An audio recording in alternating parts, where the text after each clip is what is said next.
Okay, great. Hi, Shakir. Can you hear me? Yes, I can hear you. Can you hear me well? Does my sound come out right? We'll need you to do some sound checks back and forth so that we can adjust the levels. Uh, Yeah, sure. so Hi, just keep Deb. I see talking. you. And Good. Yeah. Thanks for having me. Let me see if I can figure out. Should I be able to see the room as well, our tech or guys are any still other working on it, people? so keep talking. Okay, that's good. Then I'm Right, good. I'm just but setting we're up not my. hearing him at the moment, I think. Not hearing me. Is that my mic seems to be sending stuff through? Anything else? No. No luck. No luck. Um, okay, Deb hears me, which is good. Success. Hi, Yep, Deb. that sounds perfect. Okay, great. Thanks. Great. Uh, Hi, Deb. I see that you've joined the meeting. Um, we're also going to try to check your visuals and get you sort of presented to the room. Shakir, for the moment, can you stop sharing? Yes. I was hoping it was paused. Okay, hopefully that's you have that. Good. And can you put Deborah Raji on the screen here? Yeah, she's here.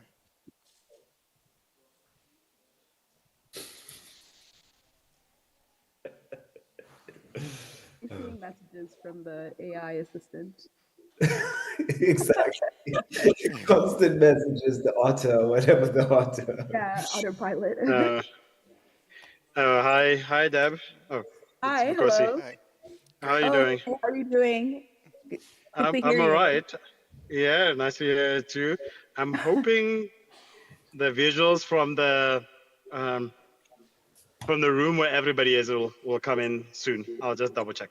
But I think everybody's joining in now. Should I try And sharing my screen? Please do, Deb. oh yeah, you could. Yeah, you can do that. Okay, let me try this. 1 second.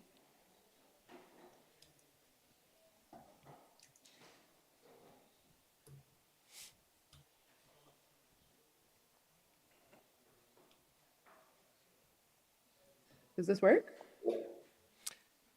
Yeah. Okay, nice. Uh, um, okay. Yes, so great. Yep, so it works at our end too. Um, okay.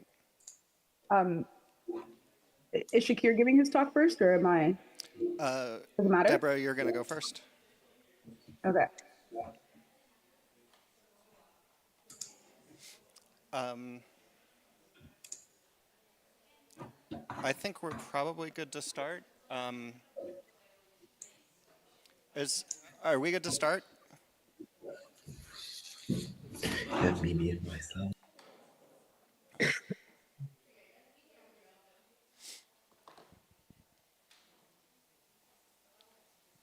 Okay.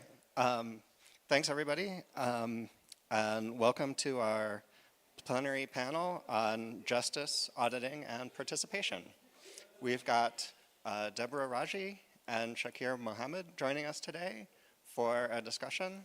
And as is our practice, we'll have Deborah talk for 25 minutes or so, then Shakir talk for 25 minutes or so, and then we'll open the floor for questions where hopefully we'll get some interactions and synthesis between the ideas that they're sharing with us.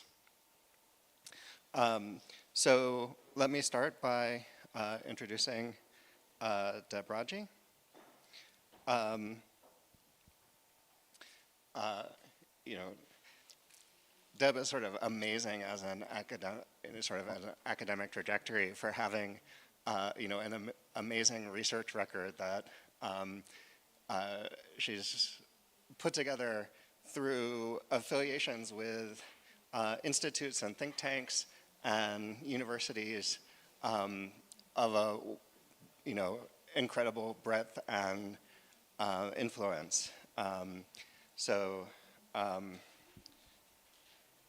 She did her undergraduate degree at the University of Toronto, and then has worked with the Algorithmic Justice League, with the AI Now Institute at NYU, at Google's Ethical AI team, as a Mozilla Fellow, and now at the University of California at Berkeley.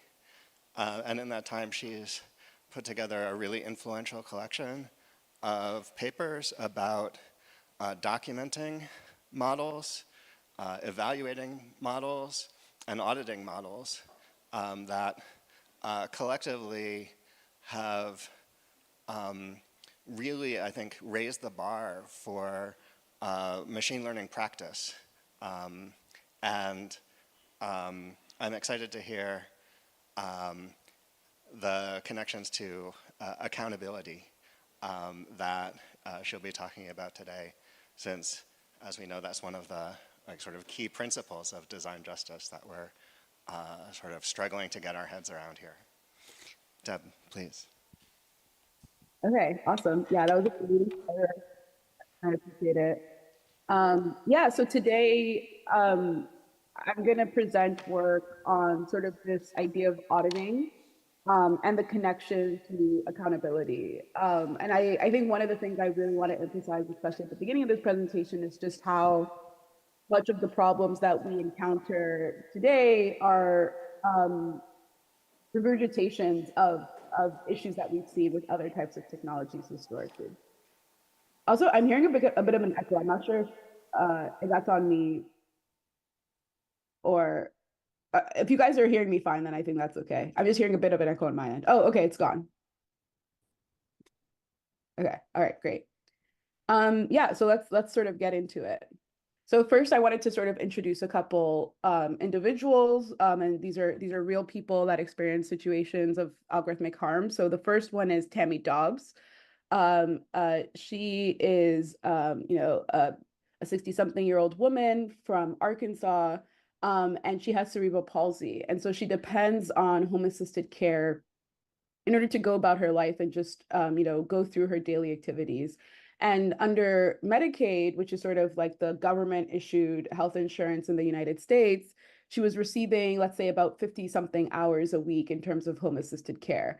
And because of an algorithm that was deployed in her state, that number of home-assisted care hours went down to about 32 hours a week, which drastically affected her quality of life. This is Robert Gomez, and he's a small business owner, and he puts he sells items on his own storefront at Amazon. And he was realizing and noticing that even though he consistently had, higher quality, higher rated products, or more frequently rated products, he was still being sort of B ranked on the Amazon search results versus other companies that were Amazon sponsored. And this is Robert Williams, who on his birthday of all days came home to a pretty scruffy encounter with the police, where he found out later on that he was being falsely arrested because of an incorrect facial recognition match. So these are just a couple examples of the individuals that are affected by deployed algorithmic systems or deployed AI systems. I think sometimes, especially in the research community, when people talk about machine learning, AI, they talk about it in a very abstract sense, or they talk about it as a research enterprise, and they don't connect it to the fact that, especially since about 2012, we've graduated from this arena of just, sci-fi or research. We're talking about technology that's now made its way into the market, that's now affecting real everyday people. So here's just a couple examples from the last couple of years of people deploying these systems and those deployments causing serious harm.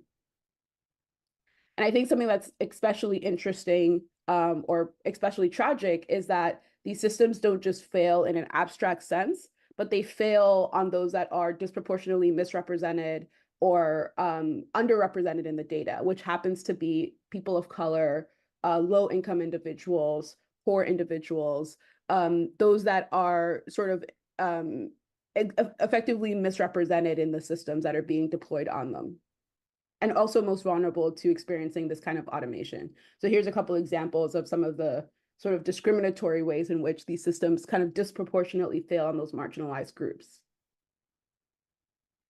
And I think something that might be very interesting for this group, especially discussing design justice, which I'm very excited about, this sort of the whole theme of this conference, is that we've started to see some organizing work pushing back on the use of these algorithms in ways that are inappropriate or disproportionately impacting certain underprivileged populations. So this is an example of a protest at Stanford Hospital where they had used an algorithm in order to allocate COVID vaccines, and they had sort of disproportionately allocated the vaccines to senior staff, and left out, I think they had only assigned about 7 of the first 5,000 vaccines to residents, even though the residents, although they were more junior and they were younger, they were the ones that were interacting most directly with the patients. The senior staff that were the first to receive the vaccines were working from home. And so the residents did something remarkable, which is that they kind of created some signs and actually began to protest the use of this algorithm until the hospital removed the use of the algorithm as part of the allocation method for these types of vaccines. Another recent example was, this is a very American example, but in the US recently, there's been a lot of debate about abortion access.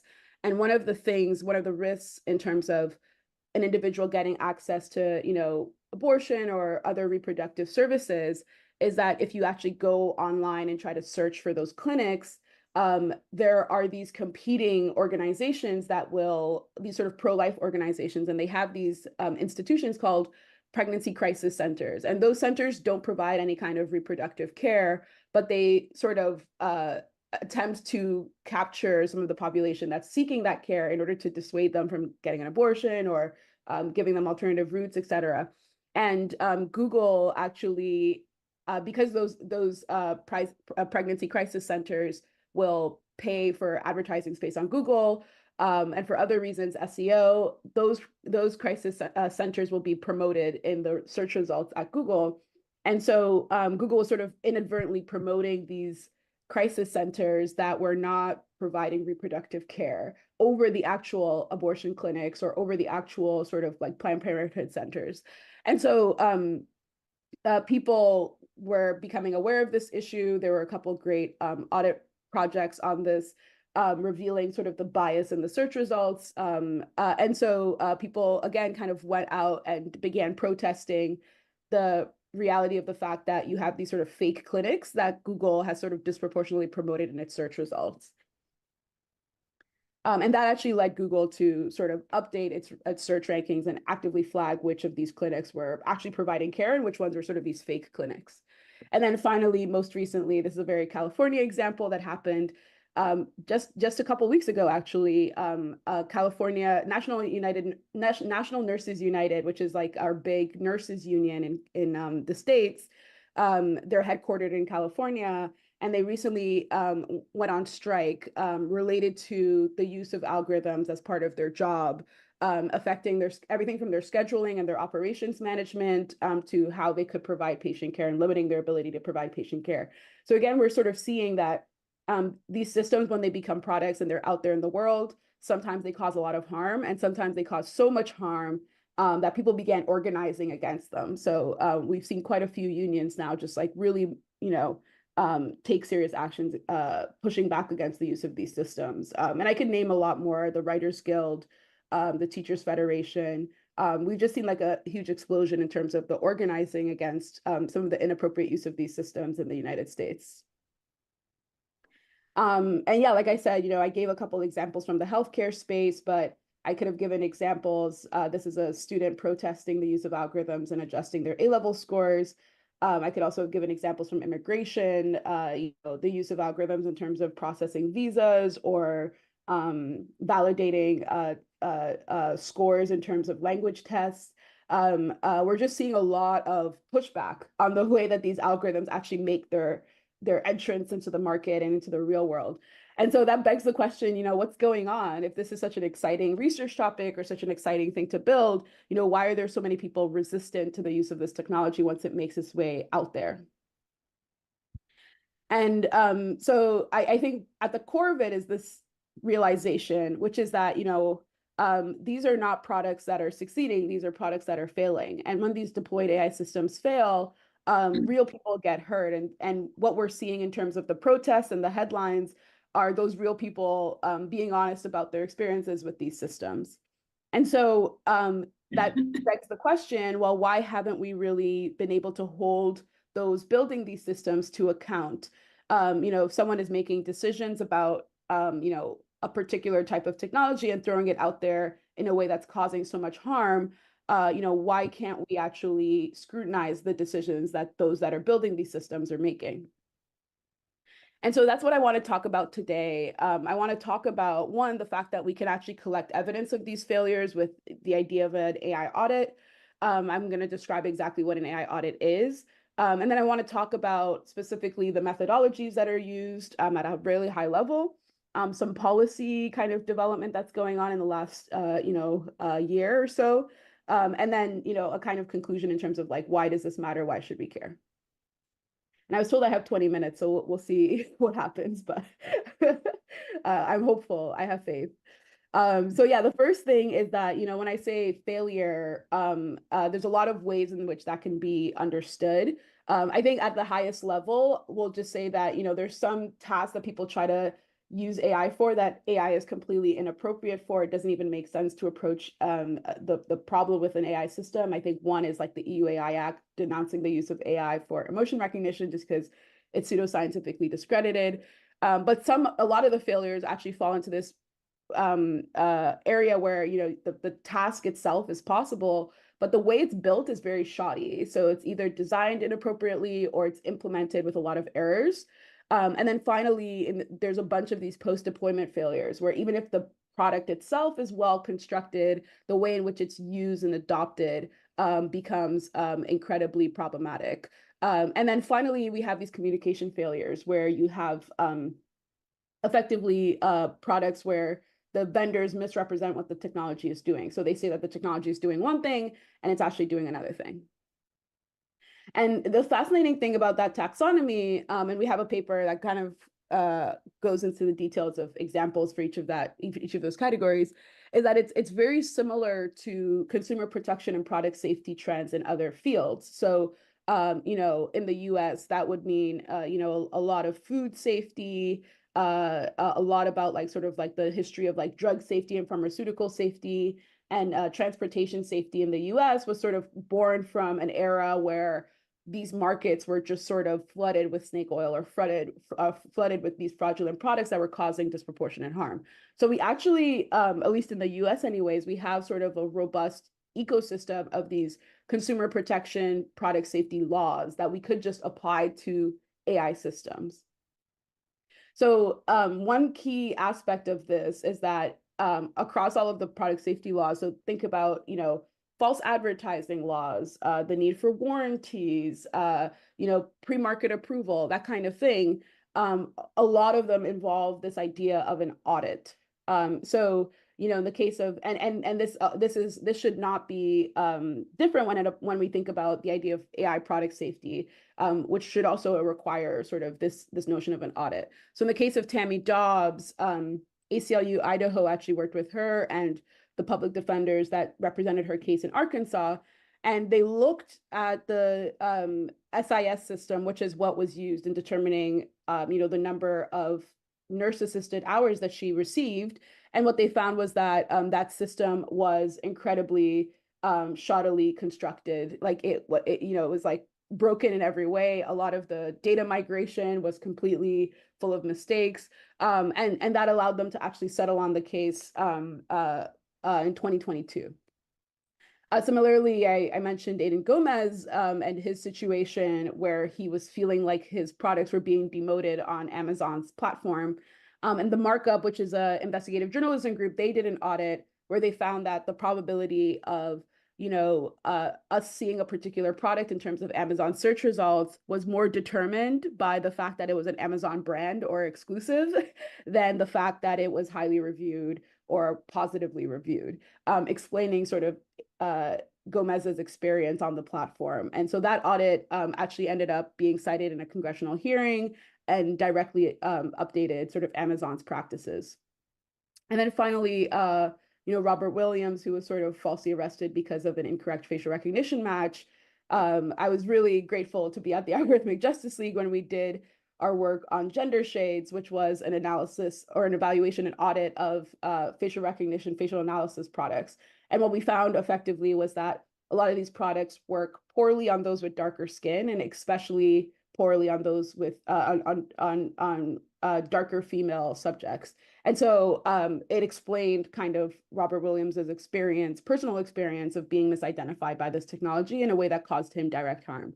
So a lot of what we can do in order to sort of identify faulty products and products that can cause a lot of harm because of the ways in which they fail is through this idea of an AI audit. Yeah, I don't know how much time I have, but let me very quickly go through like what is an audit. So an audit is defined as any independent assessment of an identified audit target, via an evaluation of articulated expectations with the sort of implicit or explicit objective of accountability. And people always ask me, like, what does accountability mean here? If we take accountability to mean, the ability of those that are impacted by a decision to sort of question or consequentially judge the decision maker, then audits allow for us to pretty much collect the information we need to make that judgment through evaluations of the actual product itself. And the kind of main methodologies that people use is that, for one thing, people look at a bunch of different aspects of the system itself in order to make that judgment about how well that system is working in a given context. So we have this paper called, The Broken Bus on the Road to Accountability, where we kind of map out the entire ecosystem of AI audit practices. And what we find is that there's a bunch of different types of audits. Some people look specifically at the data set, some people look at the model, some people look at the product, the entire product itself, and some people most effectively, actually, as we found, look at the entire ecosystem of not just the product, but the way the product interacts with human stakeholders, that impacted population, and tries to measure what that impact is directly. So an example of a data audit is an analysis that was done by Jesse Dodge and some of the other folks at AI2, where what they did was they looked at the different domains, like web domains, that different artifacts from a really large data set called Common Crawl source this data from, and they found that, okay, a lot of the data from this data set comes from like Google patents, and quite a bit comes from Wikipedia, et cetera. And this was actually cited in the New York Times lawsuit against OpenAI, where New York Times noticed that they were on this list of domains, and they realized that a bunch of their data was being used in this big data set that OpenAI was then using to train its models. And so this is a kind of example of a data audit that has a lot of like very clear legal implications as well for the products that are built on top of that data.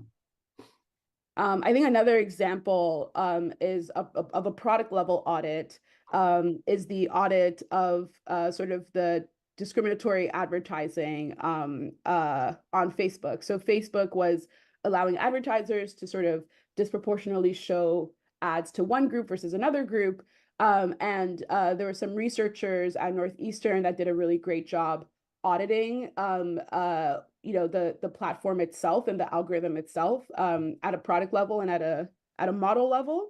So what they did was that they showed, I don't know if it's really clear to see, but in yellow is are ads shown for AI related jobs, and you can see that a lot of the younger men are shown the AI related jobs.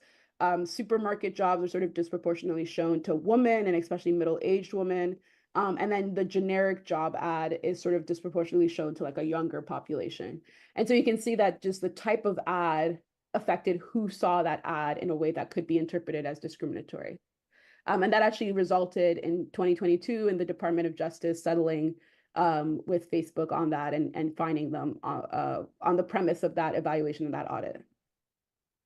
And so methodologically, the approach to doing audits and executing these audits is that you have two types of audits. One type of audit is what we call an internal audit. For folks that are familiar from like a finance perspective, there's this notion of 3 lines of defense where you have those that on the first line of defense that are sort of building the system. You have those at the second line of defense, which is maybe the security team or the quality control team or the compliance team.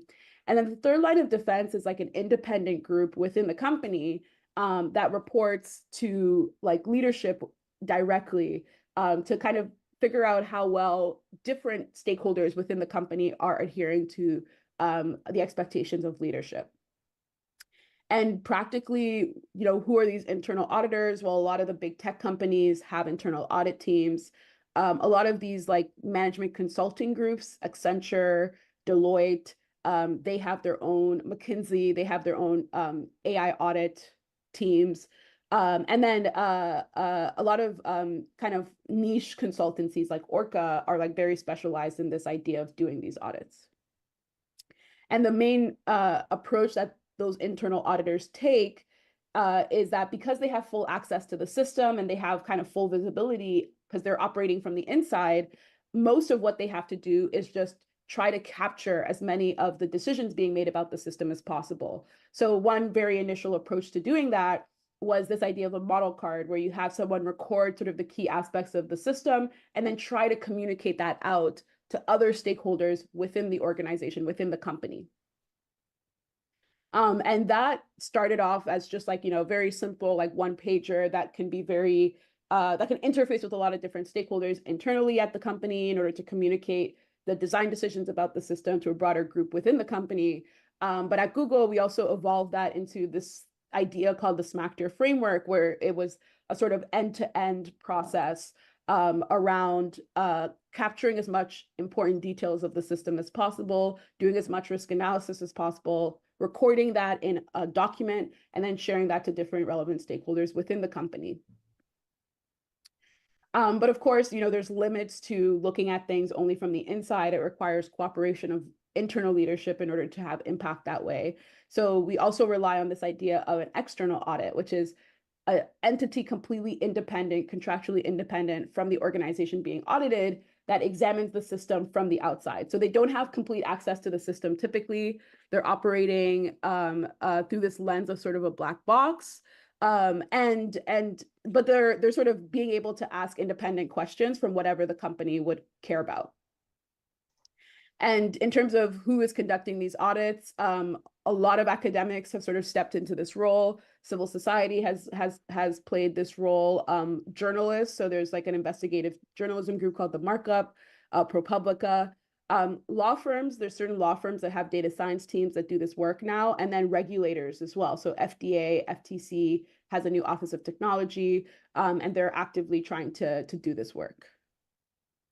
And the main approach or strategy for these external auditors is that they come up, because they're independent from the company, they come up with their own benchmarks and their own evaluations. So they, one example is in the gender shade study, this is the sort of list of all the other facial recognition benchmarks that were there at the time and the representation of male, female subjects and darker and lighter subjects. And you can see that the PPP benchmark, which is what we introduced, the pilot parliaments benchmark, is so much more balanced with respect to representation of gender and skin type. And that's just a byproduct of the fact that coming from the outside, we could build our own benchmark and prioritize populations that were just underrepresented or absent in the initial data sets that were dominant in the field. And yeah, I already kind of shared this result, but our main result from that project was the fact that the darker female subgroup, these were kind of deployed facial recognition products that were already out there on the market, already being pitched to immigration and being pitched for use in law enforcement. And we found that those deployed products were not working very well for the darker female subgroup.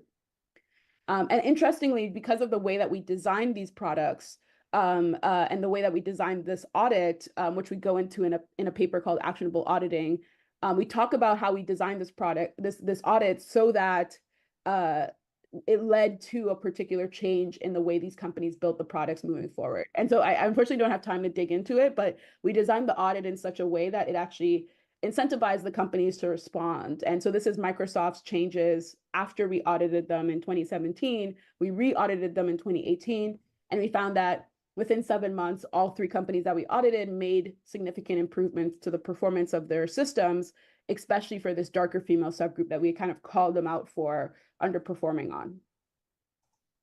And the reason why this is a good idea to do this kind of work and to expose inequalities and push for that kind of change is that we no longer hear feedback like this. So we no longer hear the feedback of, before we were doing these audits, we would hear a lot of, oh, if you're experiencing, underperformance as a darker skinned person, that's because it's just harder to take a good picture of someone with a darker skin, or it's just harder to analyze the image of someone with darker skin. And so the fact that they were able to make significant improvements in terms of the performance of these systems on darker skinned images in less than a year reveals that it was more of an engineering limitation rather than a fundamental limitation of the technology. And it really shifted the conversation around facial recognition, where people realized that a lot of the products that were out there on the market were just shoddily built and untested for a lot of the populations that they were impacting. I'll very briefly go over policy directions. I think I only need a couple minutes for this. But I think another huge part of auditing is the fact that, you can't just rely on the design of the audit. You also have to have a policy ecosystem where audits are enabled. If you look at audits that happen in other fields, food safety, retail, environmental audits, they actually have an entire legal infrastructure that enables auditing and protects auditors from retaliation from these companies, that allows them to be able to access the systems, that ensures auditor independence, et cetera. And so we worked on this project called Outsider Oversight, where we kind of walk through all the different institutional design considerations for an audit. So one example is the idea of auditor independence, where in the hiring space, we have these, facial recognition enabled interview systems, and Orca, which is a consulting company that in this AI auditing space, they did an audit of HireVue. But in order to do that audit, they signed a contract with HireVue and kind of wielded their independence. And as a result of that, HireVue actually was the company itself that was being audited was the one that was also distributing the audit report. And they, as part of a requirement to access the audit report, first of all, they most definitely reduced the report to its barest bones in terms of what they released. But in order to even see that, you had to sign a contract promising not to disparage the company in response to those results. And so that just kind of made the whole process null. So this idea of auditor independence is incredibly difficult as a challenge, and legally there's a lot of processes in finance and in other domains that helps us address it.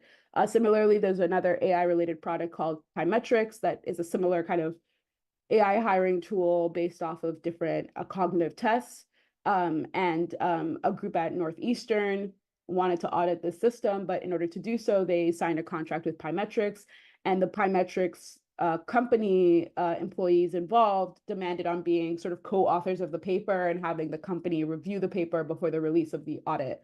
And so you can see how much that could compromise the quality of what was released.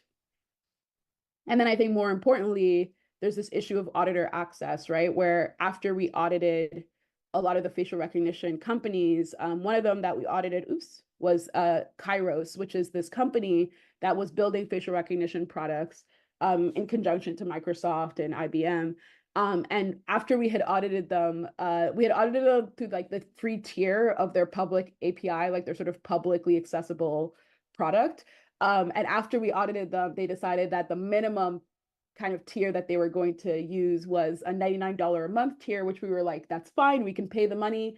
But in order to use that, and we had to kind of click on their terms of service, and they had added an anti-audit clause to their terms of service, effectively preventing us and anyone else from auditing their systems afterwards. And so if we had legal requirements of making these companies accessible to auditors, then we wouldn't be beholden to the company's whims in terms of if they allow us enough information or enough access to the system to be able to audit it effectively.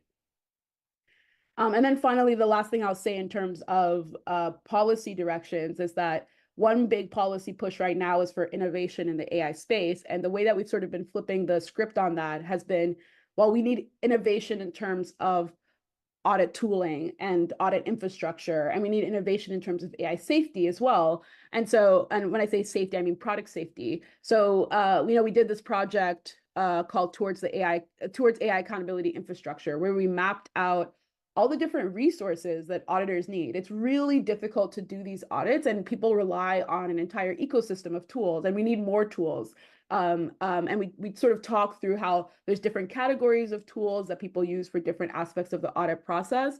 And we need more investment or public investment in public infrastructure to enable these kind of evaluations and audits. So super happy to talk more about that. The Mozilla Open Source Audit Tooling Project was really the cornerstone of pushing that work forward. And then I'll sort of end on this note of, why does this matter? Why should we care? In September of last year, I sort of had gotten an invite to sort of participate in the inaugural session of Majority Senate Leader Chuck Schumer's sort of first of many AI Insight Forums. And so this is me there, just like, happy to be there. This is me sort of as part of the panel of participants. And here's sort of the list of like the other people that were in that room. This is me over here. And my friend, when she first saw this list, was like, "You're the only person that's not a CEO." And I'm like, "Thank you." And so, yeah, you can sort of see how unbalanced the room was and the conversation was. For me, I hadn't engaged as much with the legislative arm. I had been working with a lot of the agencies for the last couple of years. And so for me, it was really my first direct exposure to how legislators have been seeing this topic. And because it was a closed meeting, a lot of things were revealed at this session that I think I wanted to share about why it's so important to bring up this topic of auditing and talk about accountability and how these systems fail. So like in that room, people always ask, what were people saying? What were people talking about? There were two really big messages. One was the idea of AI being supernaturally great. And this is stuff that, these folks talk about in the public as well. So, Bill Gates saying AI is going to transform education, Sam Altman talking about, wealth and the productivity boom. Bill Gates again talking about sort of a revolution. There's a lot of that sort of positive language, Eric Schmidt talking about AI curing cancer, et cetera.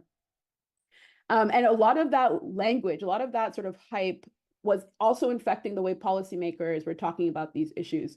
So this is a thankfully discounted proposed quote to enter into the EU-AI Act.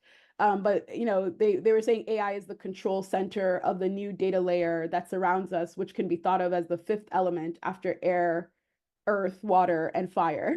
So you can see that's just like very serious hyper enthusiasm for the technology. And then, Sam Altman has this wild quote where he says AI might capture the light cone of all future value in the universe, and that's for sure not okay for one group of investors to have.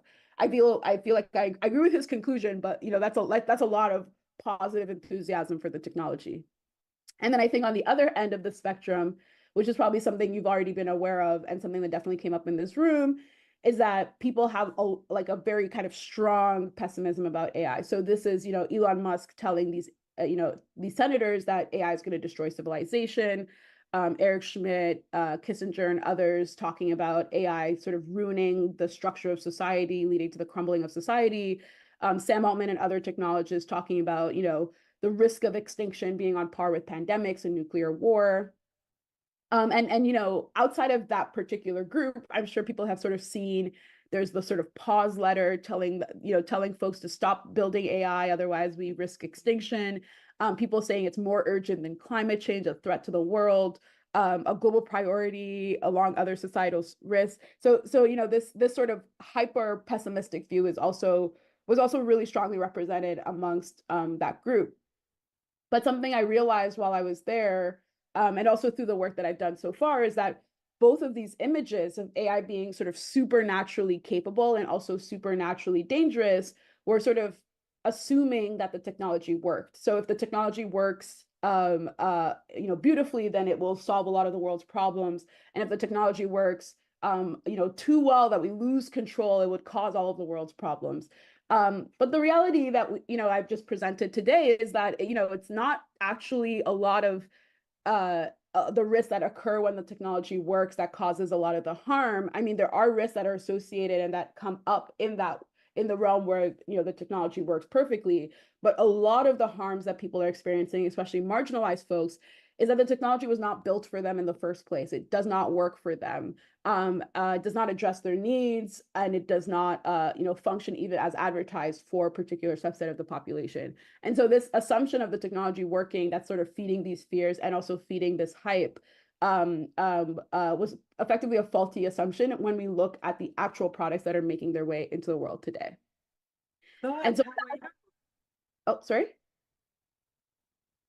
Hello? Oh, yeah. So I'll just close very quickly, which is like effectively, so I was glad to be there, and I was glad that there were other folks in there that could really push for this idea of scrutinizing these corporate claims about how well these systems were working, questioning, the functionality claims of these products, and leveraging audits as a way to get third-party verification of those claims. So now there's quite a few bills that have been introduced, in addition to a lot of the regulators and agencies taking initiative, from like the municipal level to the state level to the federal level. I'll very quickly go through this, which is that at the executive branch, the Biden-Harris administration has secured a bunch of voluntary commitments. They put out an executive order on AI, and they also set out new procurement guidelines where, as part of the process, they require these independent third-party evaluations, these audits of these systems, in order to verify the claims that these companies are making before they throw these products on the market and cause harm. And then finally, I'll say, the UK actually took a lot of initiative in establishing this AI Safety Institute, and a huge mandate of that institute has been thinking about evaluations and thinking about independent verification of how well these systems are working for different high-stakes applications. The same week of the UK AI Safety Summit, the National Institute of Standards and Technology was announced to be the American AI Safety Institute. And then a couple months after that, Canada announced that it also has its own AI Safety Institute and is going to put $50 million into it. And so we're seeing sort of a buildup of like government infrastructure and government investment in doing this audit and accountability work. And so, I think ultimately, though, the reason why this matters above everything else is not just the policy developments that are going on or the economic developments as these products make their way, out there, but it's just that, as these systems make their way into the market, and they're untested and they continue to fail, more and more people get hurt. And so I shared a couple of stories at the beginning of this presentation. Some of those people I've been really fortunate to meet. I've met Robert Williams and some of the other folks I mentioned, but I'm just seeing and encountering more and more of these folks that are affected. It's just multiple times more every year, in terms of those that are negatively impacted by these systems that are prematurely deployed or inappropriately deployed. And so, yeah, that's sort of why I do this work, and I'm excited to continue. Thank you.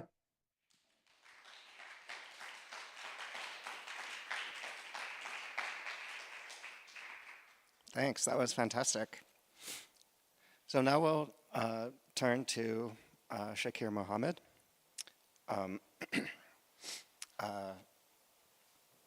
So Shakir is a principal at Google DeepMind and an honorary professor at the University of London.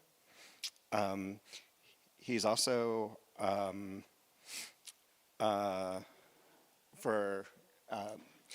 well known for his work in promoting machine learning in Africa. He is a founder and current chair of the board of trustees for the Machine Learning Indaba organization that has been responsible for a kind of vibrant community building effort around machine learning in Africa.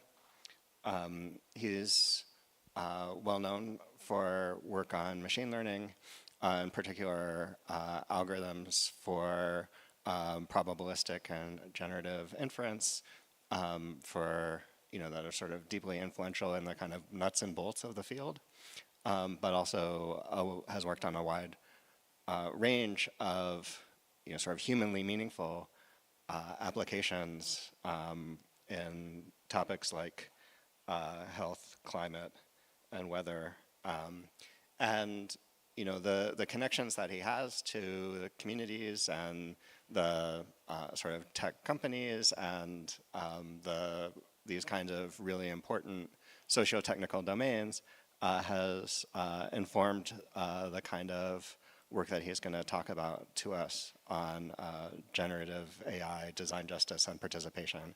And so I'm really excited to hear from you, Shakir. Thank you. Okay, thanks so much for having me. I'm assuming you can hear me, but if you can't, then please just leave a message to me in the chat. Thank you so much for having me today. It's really an honor to be here. And just looking at the program, wow, what an amazing set of thinkers you established and are hearing from. And so amazing just to be able to follow up from Deb. So my regrets that I'm not with you there in person. As a South African, I look for almost any excuse to come back and be with you all and really be in the space, but I'm adjusting to life as a new parent, so I couldn't quite make it this time. But so for today, I want us to talk about participation in its various forms. And I'm going to, I'm using this opportunity to speak to you all today, using this lens of design justice to be a bit experimental. I was really grateful for the opportunity myself to be able to think through all of that. And I'm actually going to pick up in some sense where Deb ended, thinking about those larger ecosystem points of view, thinking about the governance space. And then I'm going to unwind that back to the core design work that we have to do in everyday fields, in many that you mentioned. So I'm going to cover areas that I worked in with the aim of touching on different forms of participation. And I think at their core, they are connected to design justice thinking, which of course for us is all about considering alternative routes for design, centering voices of different groups of people and different forms of expertise, and thinking about different forms of community concerns, of vulnerability, of challenges that we face. And participation, I think, is a very good framework, thinking set of tools for that. So let me start though with a small story, because we all love to start with a small story. And this one is set not far from where you are, in our South African neighbor in Zimbabwe. And I'm going to talk about the problem of improving environmental forecasts, which is a key growth area for AI right now. But this story is set in the year 1997. And at that point, researchers have, as they are doing now, made key progress, having identified the problem that farmers could benefit from improved environmental forecasts, especially forecasts about rain and soil conditions for the upcoming season. And indeed, better rainfall forecasts were designed and created with the intention to benefit vulnerable farmers and adapted in the right kind of ways that they would need. But in the end, these improved forecasts did not really meet this target. And instead, the forecasts were used by bank managers, so a very different group than we would have initially designed it for, to protect themselves from the prospect of a weak season. What ended up was they started denying credit to those farmers who would have otherwise received the credit, and then put those farmers at greater risk and actively harming those that the forecasts were actually designed to help. So there's a lot to consider, I think, even from this one story, but I bring it up since it's setting the scene for the kinds of complexity of the topic we are dealing with today. So in this story, if creating forecasts and predictive tools for the already vulnerable, like the farmers, smallholder farmers in this case, if that is an example of the act of design justice in practice, I think the resulting deployment and use in the system and the resulting harms are exemplars of the boundaries of where design justice comes in and the connectedness to other forms of injustice that can appear, whether those are informational, epistemic, economic forms of injustice. So this means that there are many questions about ecosystem level considerations for justice. And those are going to be coupled with questions of accountability, of control, of governance, and more. And I think Deb just set up so well that space of thinking. So I don't have the answers for these kind of foggy topics, and I'm really here to learn from you as well. But I hope the topics that I'm going to raise today are going to shine a light on some of these aspects as we are trying to find our way through the fog. So I'm going to go through a set of different subject areas because I think they're going to be useful subjects for your meeting in general over this next 2 weeks, and explore more on this complexity of participation in AI. And I'm going to cover topics in socio-technical systems, environmental forecasting, education, alignment, and then creative AI, so drama and comedy.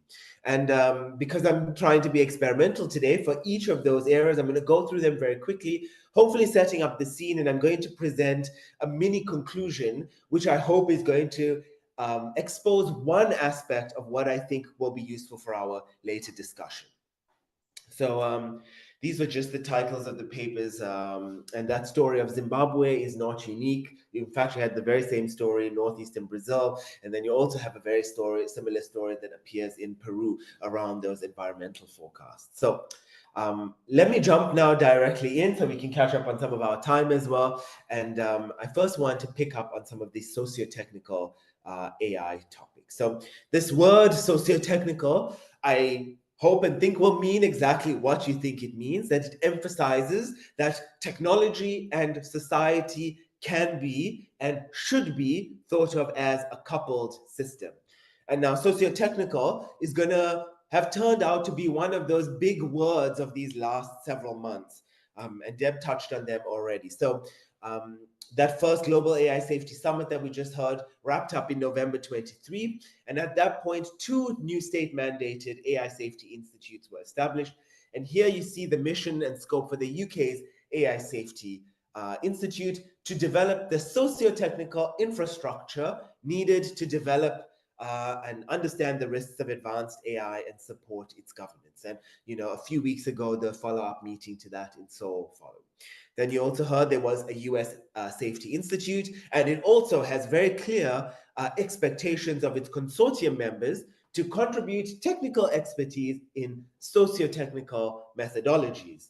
And then the socio-technical demand and language appeared in this White House blueprint for a Bill of AI Rights, and also in the EU harmonized rules on AI. And I was overjoyed. I was in a meeting in Canada a few weeks ago where we were talking about the setup of the new Safety Institute for Canada. And again, that safety socio-technical mandate is also being put forward for that institute. So from all of these excerpts, socio-technical AI seems to have something to do with being people-centered, having social purpose, understanding and reducing risks, building trust, widening opportunities, centering rights and values, being accountable for claims, and taking a system-wide view on AI. So socio-technical AI is all about reconfiguring how it is we are going about our work, very much in common with that design justice thinking. So it asks our technical and engineering work to account for a wider and a more expansive set of considerations. So sometimes that's this telescope model, while also bringing focus and manageability to the seeming vastness of social considerations. So that's this microscope model. So socio-technical approaches are asking for an ecosystem view and are a way of engaging with that ecosystem. So, you know, just taking all of that together as the first mini conclusion I want to put forward, taking a socio-technical approach, I believe, will allow us to bring the best of our technical expertise in addressing all those many, many problems of need in our world. Bringing in the thinking of systematic and quantifiable measurement and evaluation and auditing, and also bringing the best of our critical theory and our social engagement that centers the voices of people, that follows design justice principles, and that also takes this ecosystem view of our work and our contributions. So I'm going to put that one on the table for our discussion. So I'm going to quickly now move on to a new topic. So this one is the topic on nowcasting. So AI for weather and climate is a growing area of activity, and focus is one of the major growth areas in our field. And I want to focus on one particular problem, which is called nowcasting. And nowcasting is the short-term prediction of an atmospheric phenomenon, usually a single variable up to 2 hours ahead. So you can do nowcasting for many different kind of variables. Think of making 2 hour ahead predictions of rain, the amount of sunshine, air quality, or other variables that may be of interest. And of special interest, though, is rainfall nowcasting. And rainfall nowcasting will be the type of next hour prediction that you'll find on many weather apps these days. So rainfall nowcasting relies on data from ground station radar networks that measures the amount of moisture in the atmosphere. So this remote sensing and data collection is a key investment for many countries. For example, the UK radar network covers 99% of the country and provides data at a 1 kilometer resolution. In fact, you could even get data at 200 meters resolution. Every 200 meters, you know the amount of moisture in the atmosphere for the entire country. And that data is available as a real-time feed every 5 minutes. The radar network for the contiguous US covers 73% of its landmass and 94% of its population. And it's planned that by 2025, all of India will be covered by radar. And this type of radar network is also somewhat developed in South Africa. We have about 12 of them, but generally across our African continent, the coverage of radar is low. So the data from a radar field is a video. It looks like this that you see on the screen, where pixels in each data frame are an accumulation of moisture level in the units of millimeters per hour. So the prediction of rain for us as everyday consumers is important, but in the prediction problem that I'm talking about and that we explored, we focused on the nowcasting needs of meteorological experts and operational users. And their role is to ensure the safety and the effective response to severe weather events. So these operational users, they care primarily about heavy rainfall. And that is because heavy rainfall is the one that most affects life every day, and where the protection of life and property matters significantly. Specifically, that means to serve this social purpose, new nowcasting methods needed to be able to show strong performance on the more rare heavy rain events. So that's the top 10% of rain events that you would experience in a country. So I'm introducing this example as one approach of bringing wider voices into the design of AI. And the voices here, as I mentioned, are technical experts, but there's a clear choice in why, what, and for whom these nowcasting methods are being designed for, focusing on the needs of wide social decision-making function. And my belief is that this approach made the research stronger and it's led us to show new state-of-the-art methods using generative models in this area. And centering these experts also meant that we took a very different approach to evaluation, taking usually what we would call a mixed method approach to evaluation that uses both systematic quantitative metrics across a range of assessment criteria combined within what we had to create was a novel two-phase expert assessment that really would understand where the value lies and where the boundaries of these methods were. So I'm going to leave this second mini conclusion is that there is a form of design that centers and is centered on the need of experts and where mixed methods of evaluation become an important part of assessing the value of these new approaches. Okay, going to jump on to a third topic, this time in education. And Deb mentioned education in a few of the areas that I'm talking as well. And in this case, that really uplifting positive vision that is often used asked us to develop a tutor for every learner and a TA for every teacher. And this is, of course, a grand vision and another area where there is significant focus and both the potential and the opportunity for risk. And socio-technical questions are all about what happens when people and technology meet, and education is a great platform for this type of investigation. So I want to focus on the role of AI-based tutors. So technically, many of the approaches that you'll find right now are chat agents, either developed through prompting or forms of fine-tuning, and they are designed and tested for multi-turn learning type interactions. And so these are interactions that are asking for introductions, explanations, quizzes, and resources that are related to a learning goal or a subject area. And one natural place to begin with the socio-technical system in this space is to start with anyone who is not an AI expert.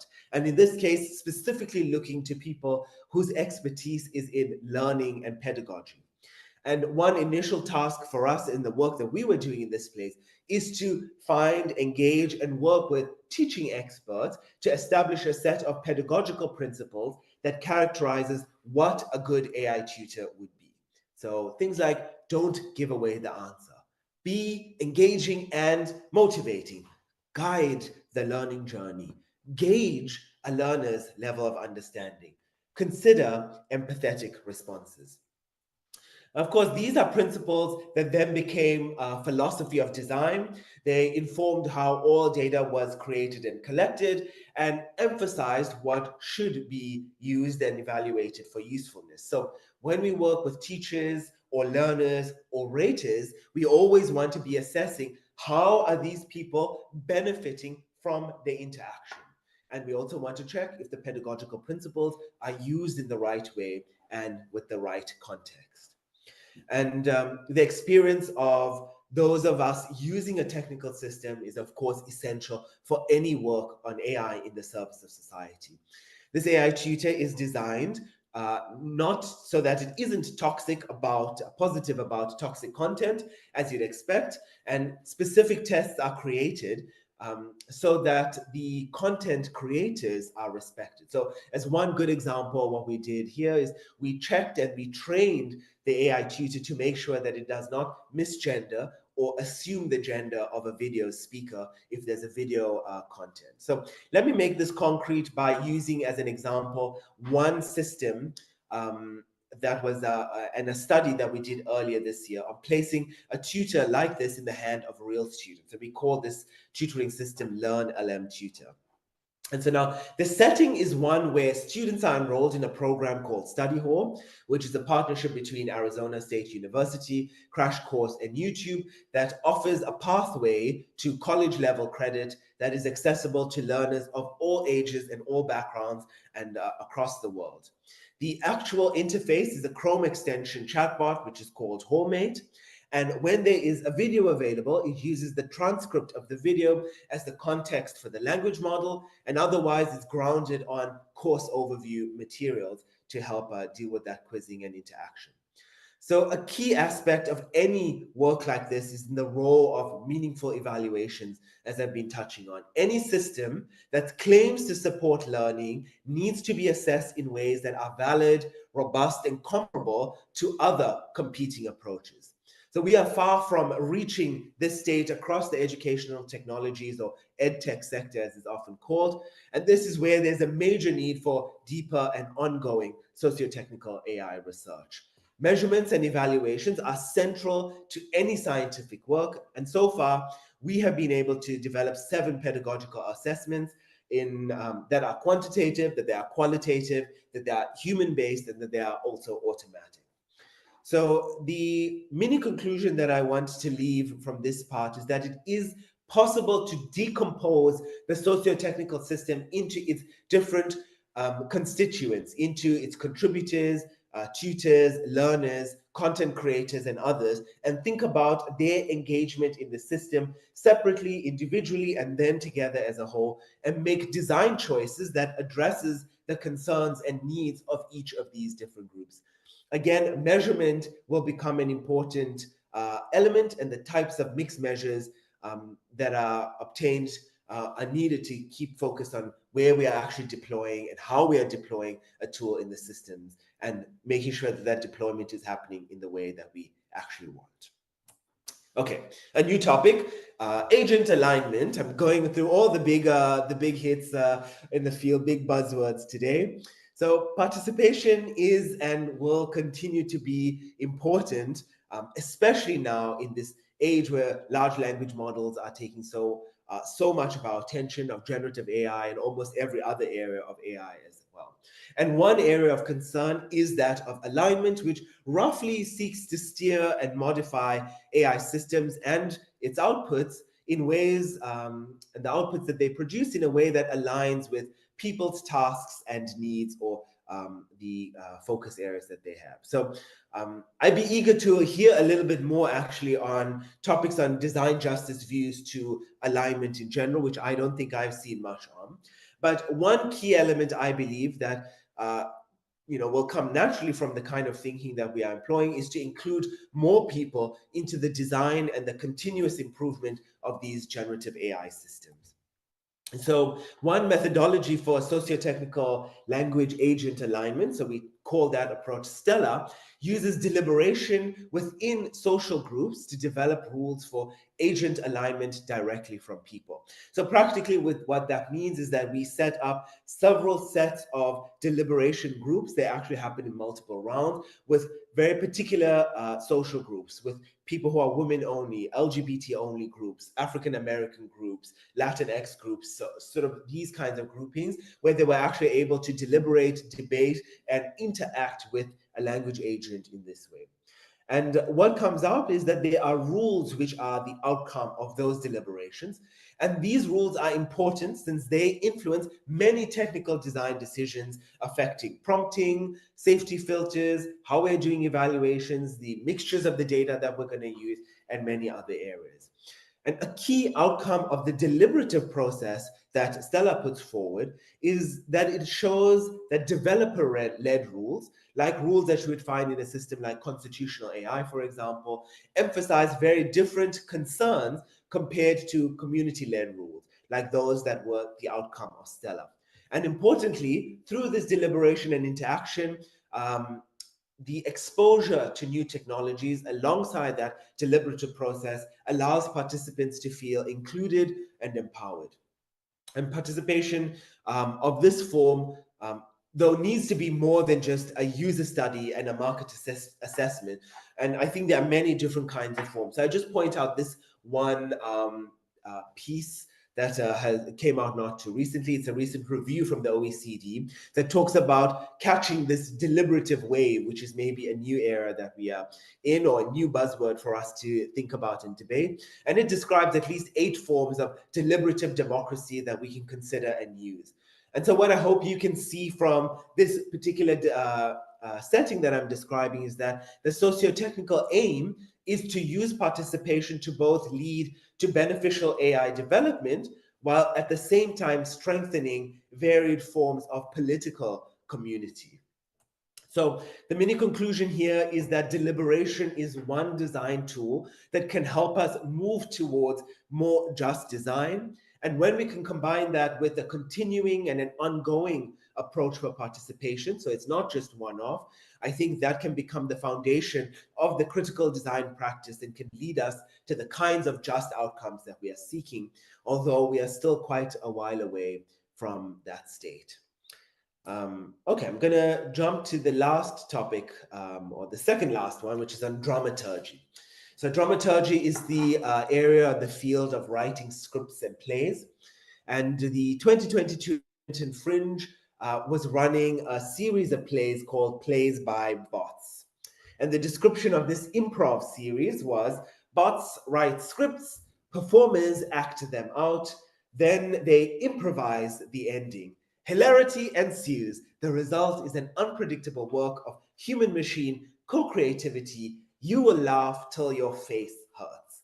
And of course, the role of generative AI and language models in creative writing fields is, of course, very active today.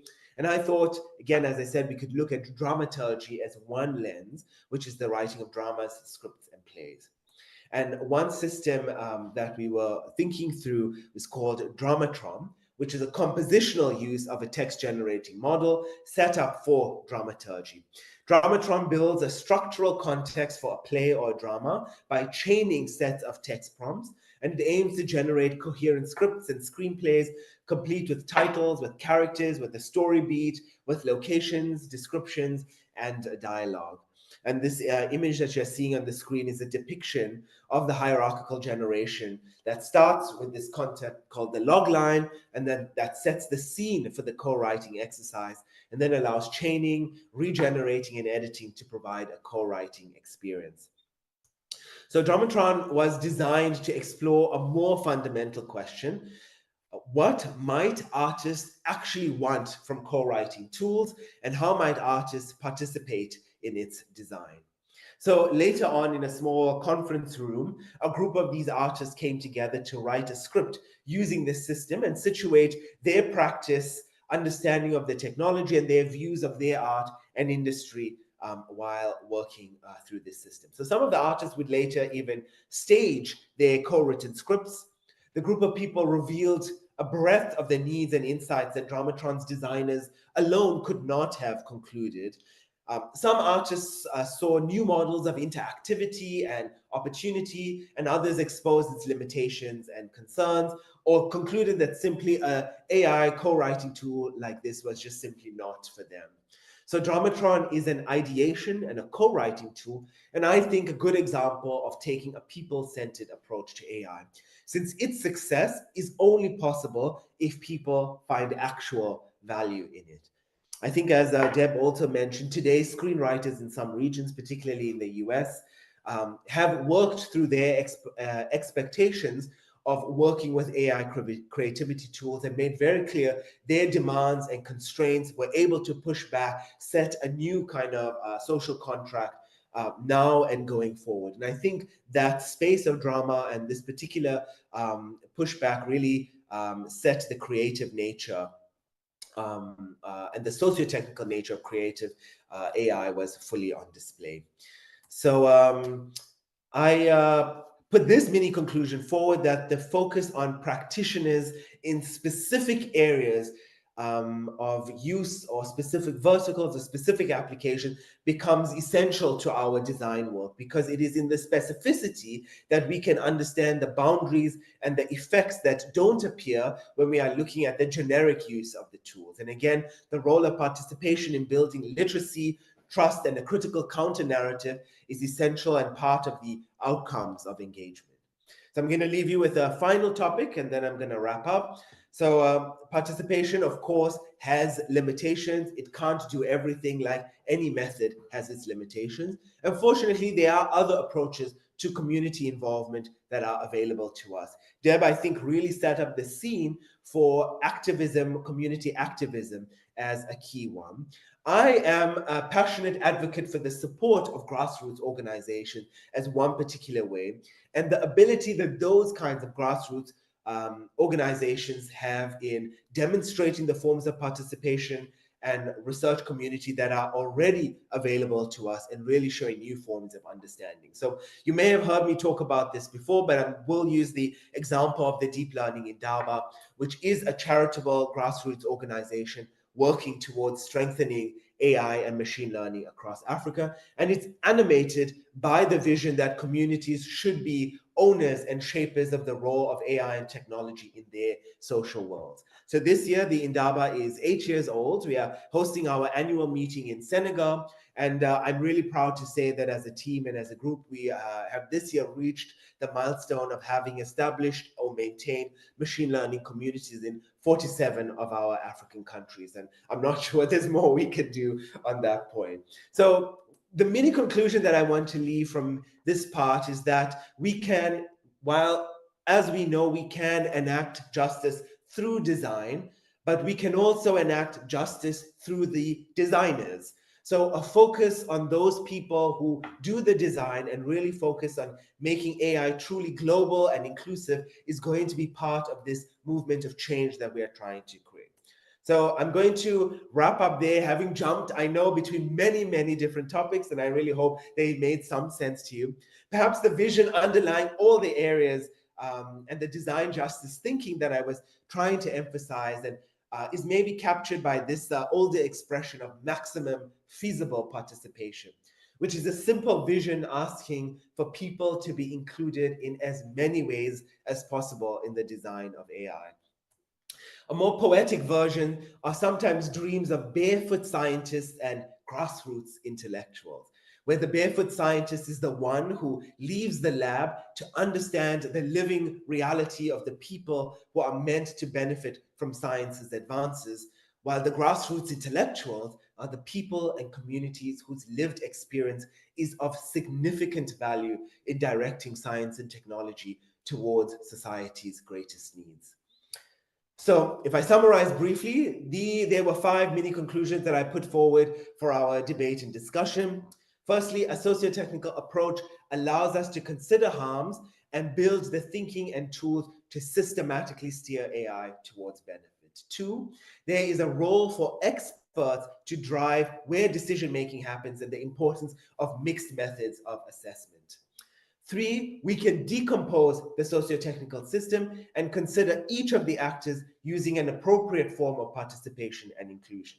4, a focus on specific areas and sectors can reveal problems at the boundaries and the margins, and engagement with focused areas and industries can allow participation to support AI literacy, trust, and establish countervailing power, which is another big word taking over our screens and papers these days. And lastly, we can do justice through design and also through the designer, and the importance of the role of grassroots organizations is one important component of the chain. So I'm really looking forward to the discussion. Thank you so much for having me. As a short postscript, here are 4 papers that are related to the work. The one on general thoughts on participation, power to the people, opportunities and challenges for participatory AI. The paper on education that I mentioned, an evaluation-driven approach to generative AI for education. The paper on Stella, a community-centered approach to norm elicitation for AI alignment. And finally, a paper on creative AI. Can language models serve as a creativity support tool for comedy and evaluation of LLM humor alignment with comedians? And thank you very much.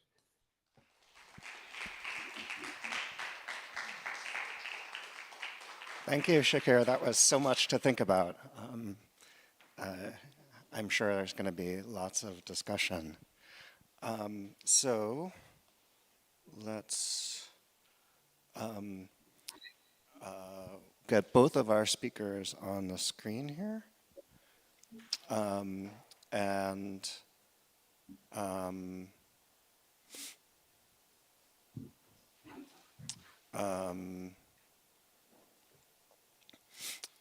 There will be some comments on the chat, and I'll be going to them from time to time, but I think to start, we'll do a couple from the room. I understand. I don't know where the microphones are. There should be some more for the audience.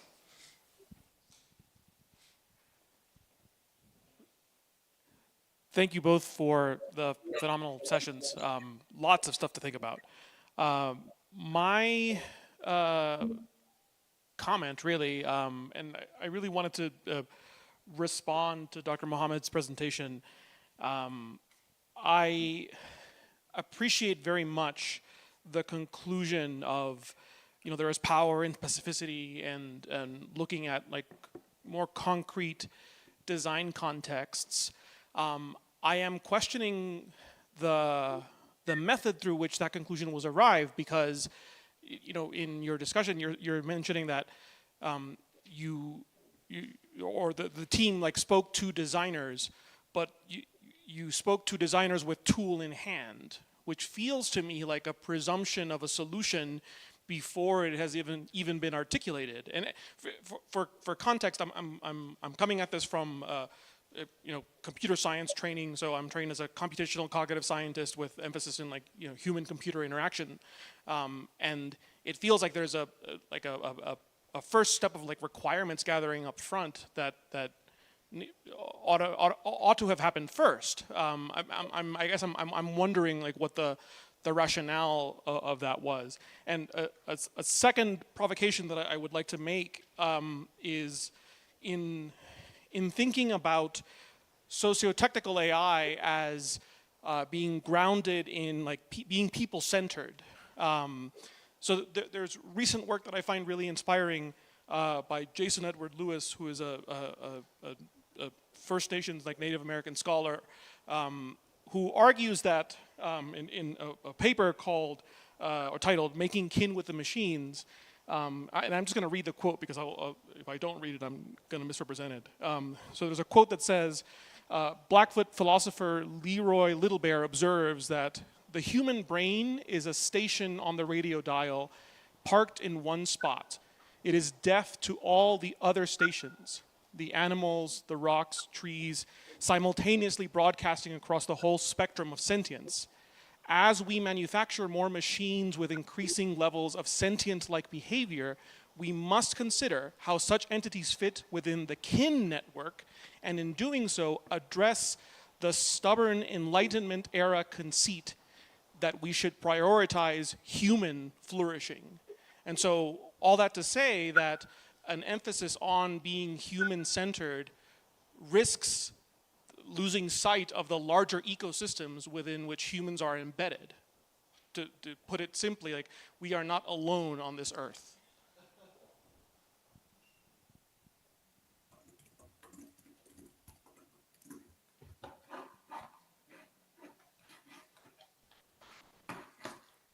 How are we working all of this? Are we taking a few different comments and then coming back, or?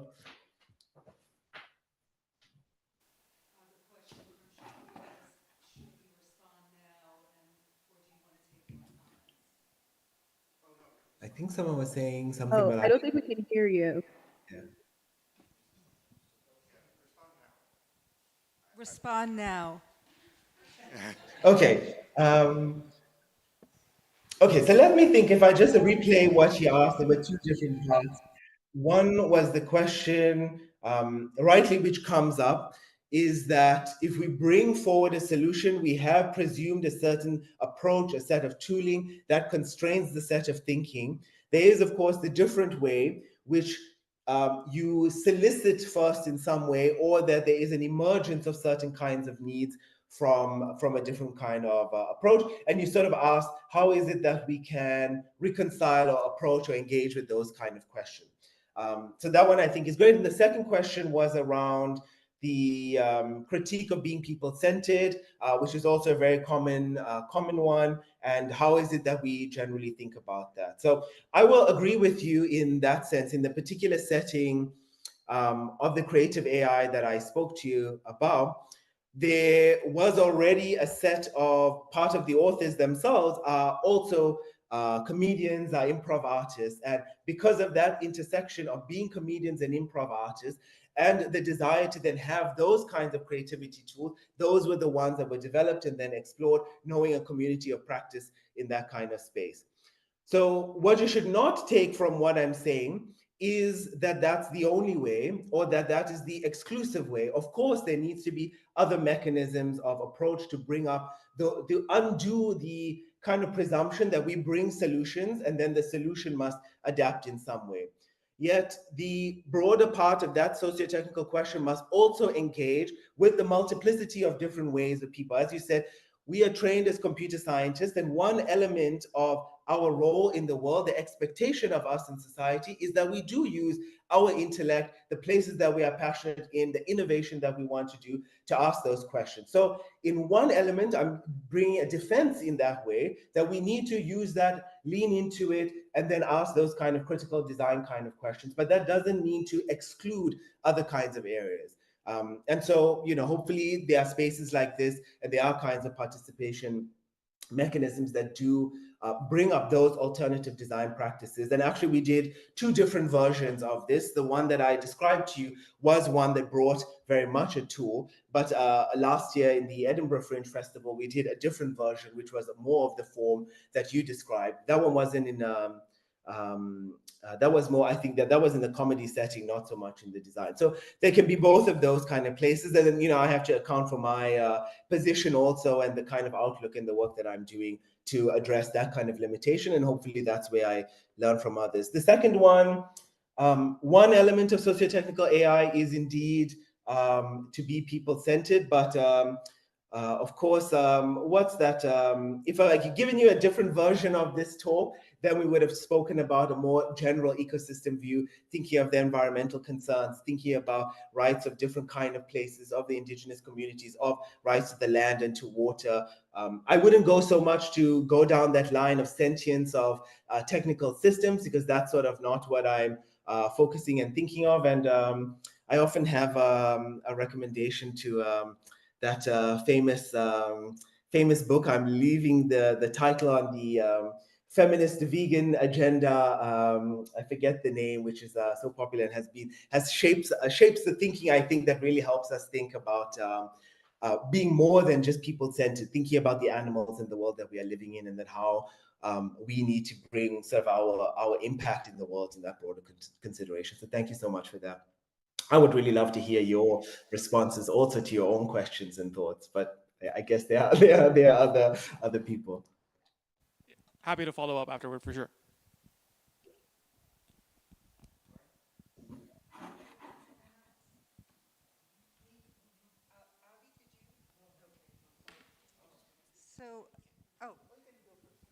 So I do have something I'd like to say to both panelists, but I wondered, it would be wonderful to hear you talk to each other. Deb, if this is putting you on the spot, I would love to know what you thought of Shakir's presentation, and then give Shakir a chance to respond. And thank you both. I don't know if you're expecting. Oh, I was gonna say, I don't know if you're expecting a fight, but I very much appreciate the work that Shakir and his team have been doing. I've been familiar with their work for quite a while. I think there's like certain aspects of that work that I think has been particularly resonant. So one is sort of this idea of broadening the scope of participation, which is very compatible with auditing. So the kind of underlying ethos of especially external audits, or doing this sort of independent questioning of technology that impacts, populations, is broadening the scope of sort of who has a say in what it means for technology to work, and how can they work together with peers to sort of redefine and challenge narratives coming from these companies about how well these systems work. And I feel like a lot of external auditors, especially in the civil society space, prioritize that view and that perspective. And it is a very kind of like participatory approach to evaluation. And so having sort of an evaluation-driven approach or a participatory approach aligns with sort of the kind of auditing work that I've been engaging with, especially with civil society folks. I'll say maybe where we disagree or where things are a little tricky is, Shakir, you understand, but yeah, you're a DeepMind, and I think the challenge of doing any kind of participatory work at a company like DeepMind is that ultimately, in terms of determining which voices to listen to, figuring out how to parse those voices and process those voices, that came up a little bit in the last question, and then also in terms of who has the agency to actually act on that feedback. DeepMind is in control of that entire process, and I know that almost extraordinarily, like your team has really pushed the limits of like what it makes sense for a company to do in terms of seeking voices outside of what typical companies would be looking for, and also trying to understand ways in which you can kind of cede control of that process to other stakeholders. But I think that's just like fundamentally the challenge of doing participatory work in that context, is that ultimately it's going to be the company making some of these decisions about whose voices are listened to, how those voices are processed, and then what actions are taken on behalf of, or informed by those, as informed by those voices.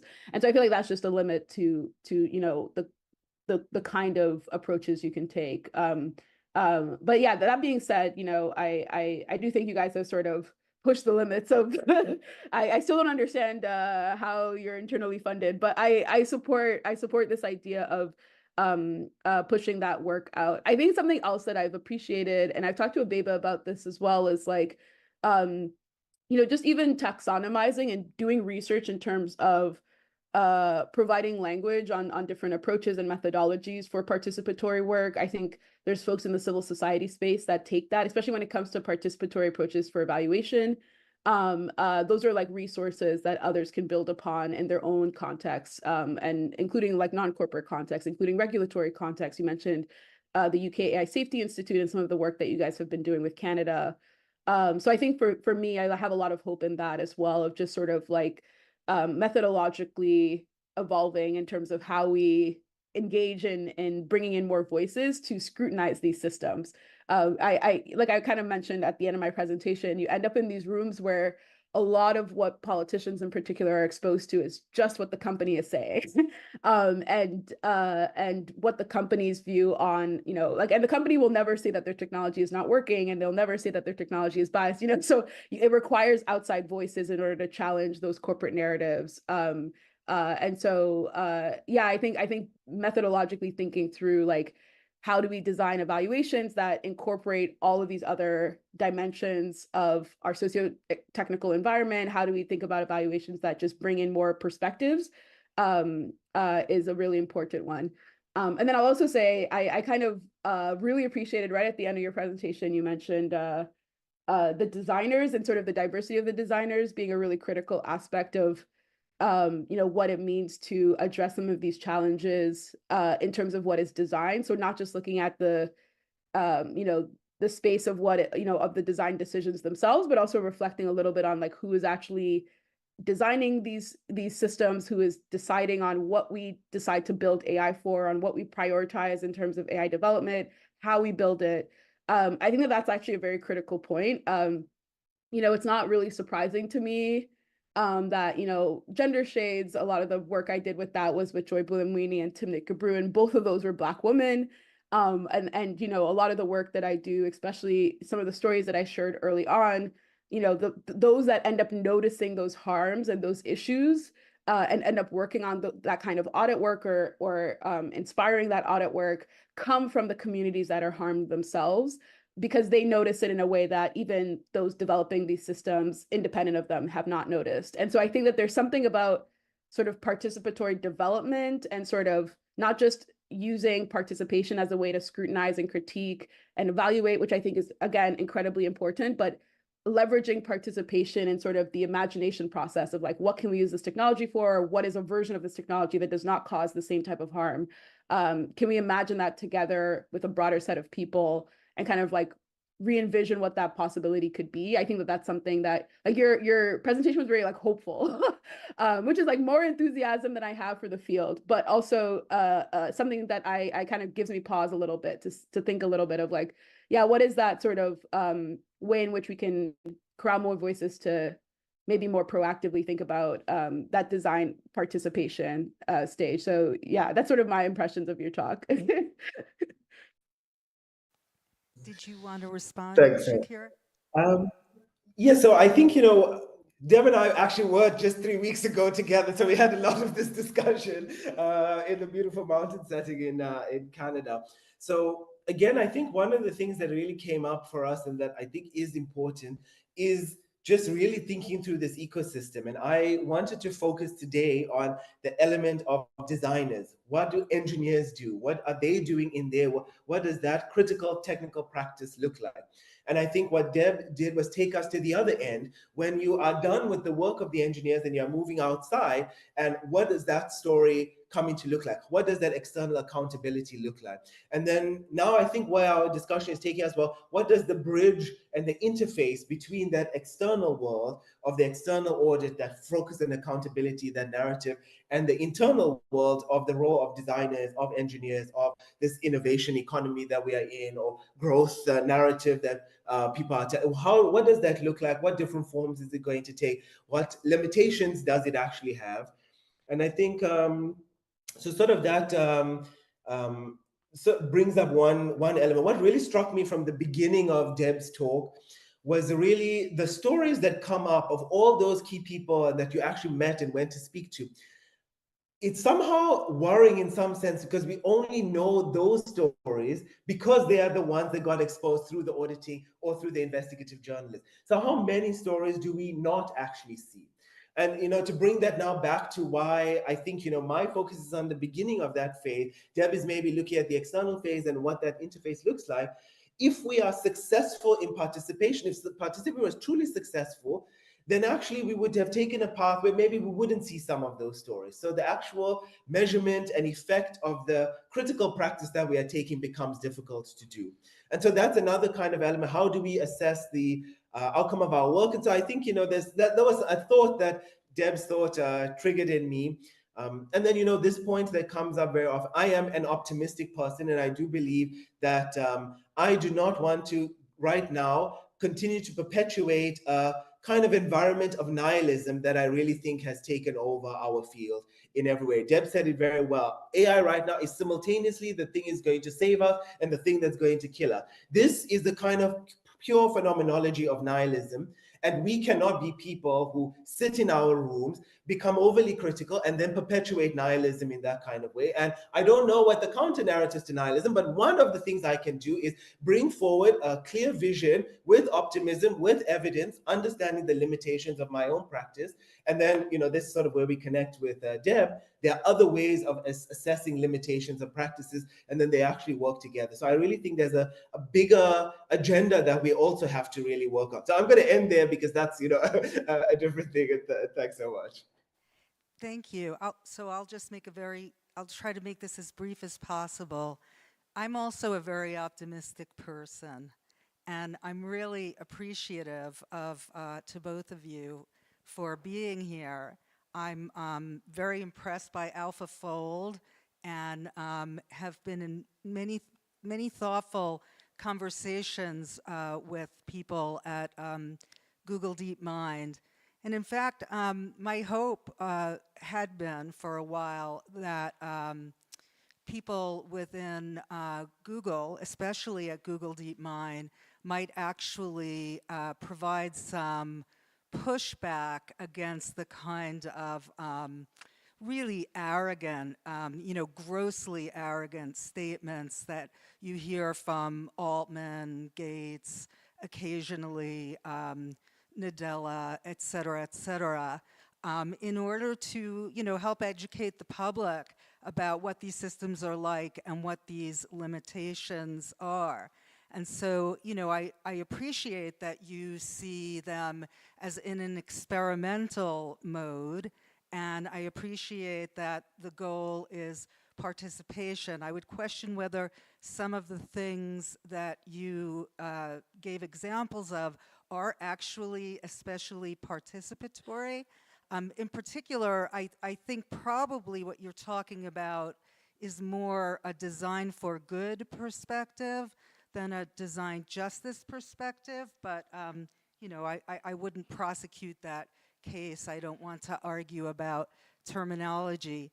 But to give you an example of where, when the thing is ready to be deployed with a lot of investor capital hanging in the balance and Wall Street expectations really determining what ends up happening in the boardroom at the end of the day, whatever we might all agree is the most important thing, you have a tool. So ASU is one of the few American universities so far to take the position that maybe this tool is going to help teach students how to write. And its implementation coincided with the firing and demotion in the form of them being given more courses, which is effectively less pay, of the people who were doing that work. And I just somehow wonder if this really is an experiment. It certainly hasn't been called an experiment. It hasn't been called a trial. The leaders at ASU talk this up as if their hats should be tipped to them for being at the bleeding edge of the brave new world of how everything is going to be done. I mean, these are masters of hyperbolic, self-trumpeting rhetoric. So I simply wonder if this is really an experiment. What will happen if the instructors don't like the bot, which, since it's harmed their livelihoods, I think it's safe to assume they don't. students are not getting good learning outcomes, students perhaps are resisting this, you know, is the experimental nature of this, does that signify that Google DeepMind and ASU will perhaps be ready to, in that event, admit failure? If writers, like the two that you very fairly cited on the slide, feel that the model is ridiculously not ready to write plays, that it's patriarchal and sexist, if they take the position of the Screenwriters Guild, that they feel that this is damaging to their livelihoods because it drives a wedge into the relationships that they've cultivated with the market, will Google DeepMind then be ready to say, well, this tool is not as participatory as we thought. Maybe we should go back to the drawing board, admit failure here, and take our shoes off again, get out of the lab in that barefoot way, sit down with those grassroots workers, and maybe start to design from scratch with a really honest commitment to open-endedness. I wonder if you think there is a room in the world for a Google DeepMind that goes that route. I'm not going to speak on behalf of the organization, so I will remind you that although I am there and at many other organizations today, I want to speak to you in my voice. I would like that to be the case, and I don't think any of us will deny that kind of vision that you have and put forward.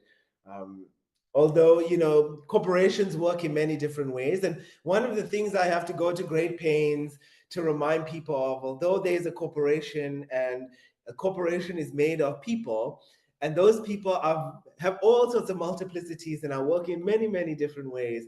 And, you know, the corporation, I suspect, probably won't, you know, make those kind of changes. But again, we are not without agency. And again, this is sort of where I come back to our individual leadership and our role in the community and why we have to, you know, get out a little bit, because then we can bring those kind of thinkings and make different kinds of shifts and changes.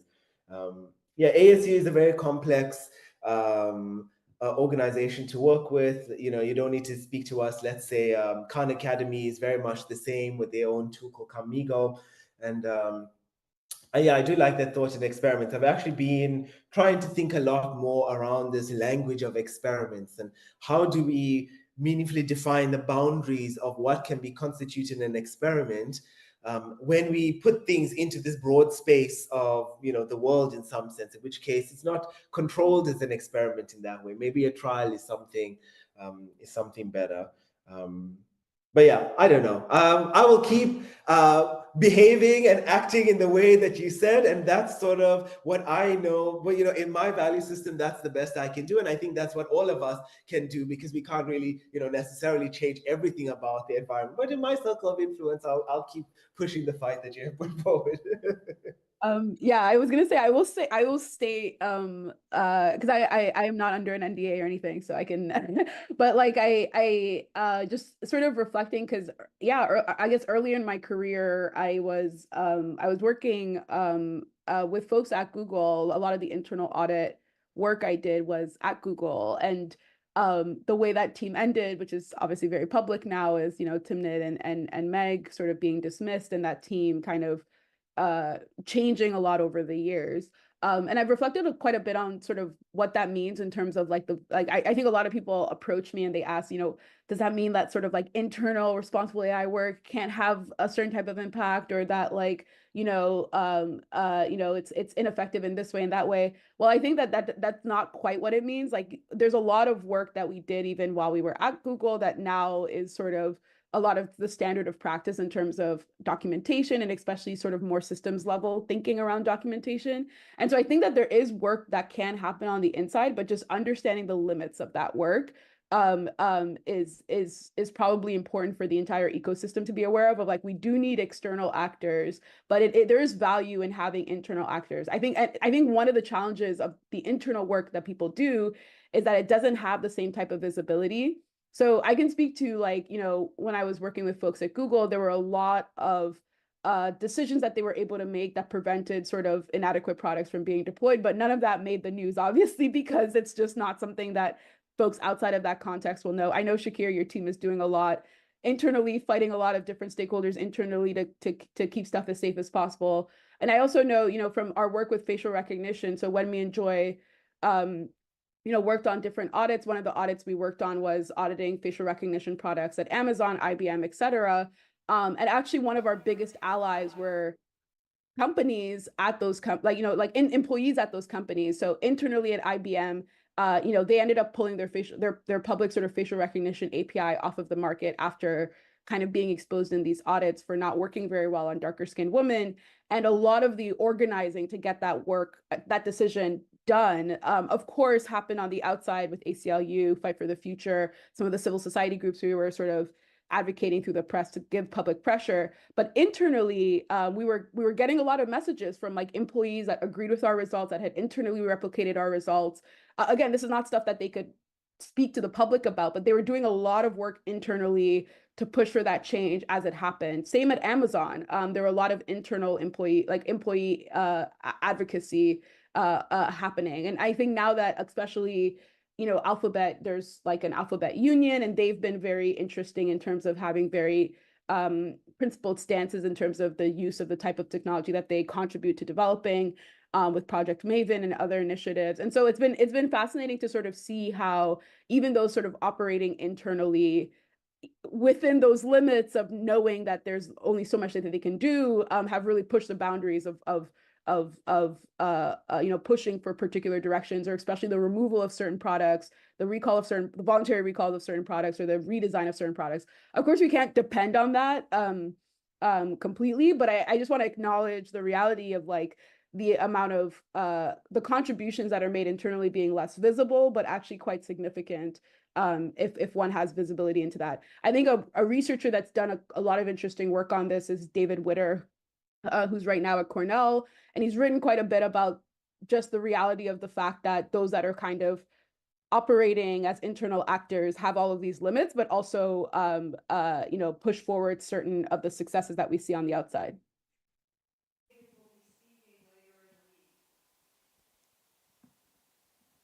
So John's been waiting. John?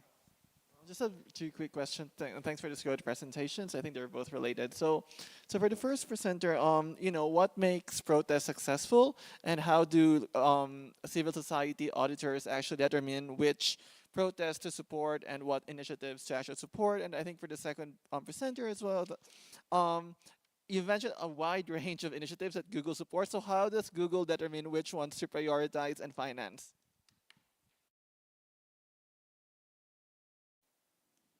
Should we go in order, or how's the best way to? I can start, and then maybe Shakir, if you want to jump in after.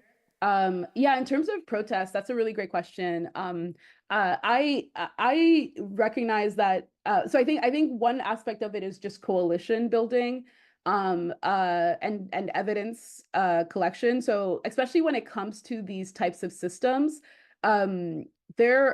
especially when these systems get deployed at a scale that I think people don't always imagine. I was talking to a colleague of mine at Berkeley, Ziad Obermeyer, and he audits AI risk assessments in the healthcare space that are used on 100 million plus patients in the United States. So I think sometimes people don't recognize that a lot of the deployed systems that we're talking about are not deployed on the order of like tens of thousands. They're deployed on like millions of individuals. And so there's quite a few stories of people have a lot of experience being impacted by AI already. And sometimes it takes a little bit of work to get to those stories. I've been interacting a lot more with unions because they're really good at collecting worker stories that that intersect with the deployment of these systems.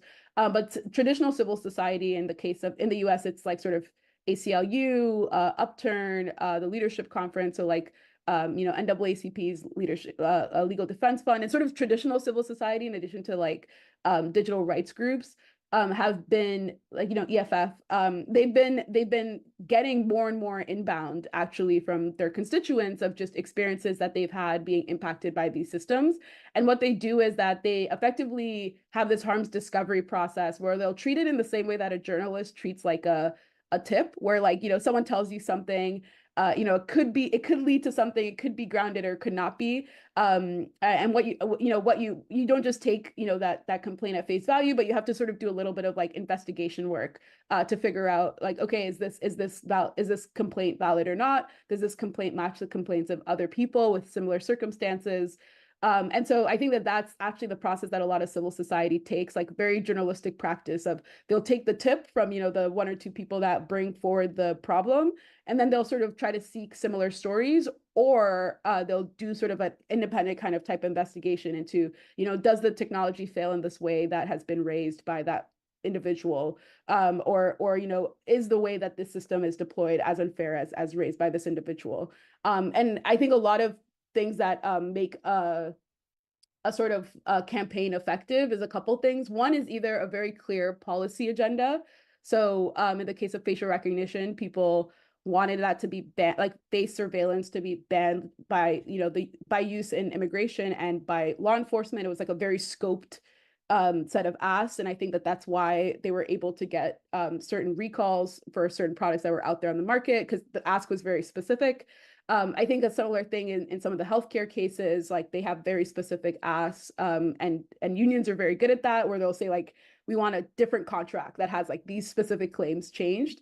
So I think policy asks that are very specific are really effective. And I think another thing that I've seen that's really effective when it comes to these protests and these campaigns by civil society is like very specific litigation. So, sometimes they try to ask for a very specific change to the law or to the policy. Other times they like have the capacity as an organization to like take cases to court and try to get a settlement with the companies that are involved. And that's happened in a couple of cases. I mentioned Facebook and that DOJ settlement.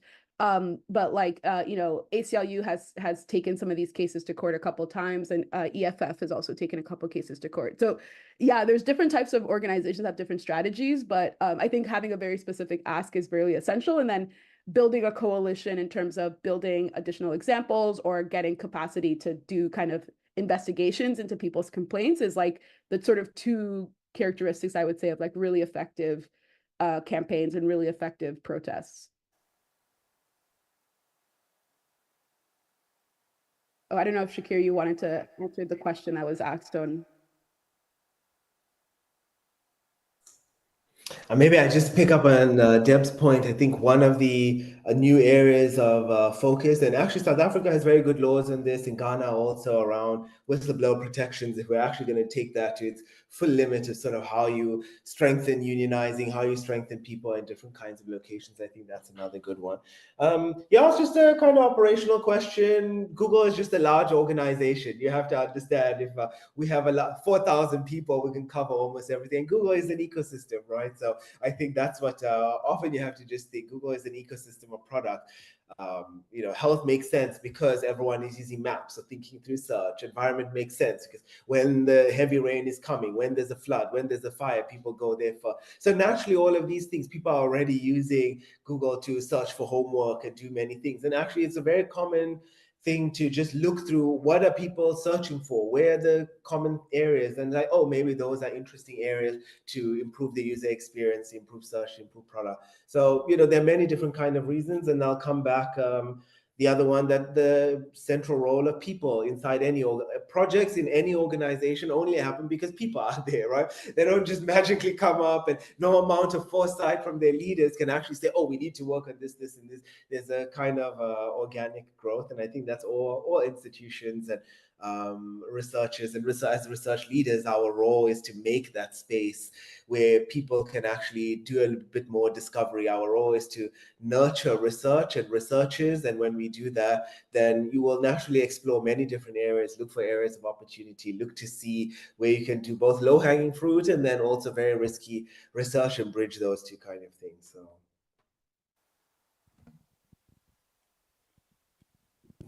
So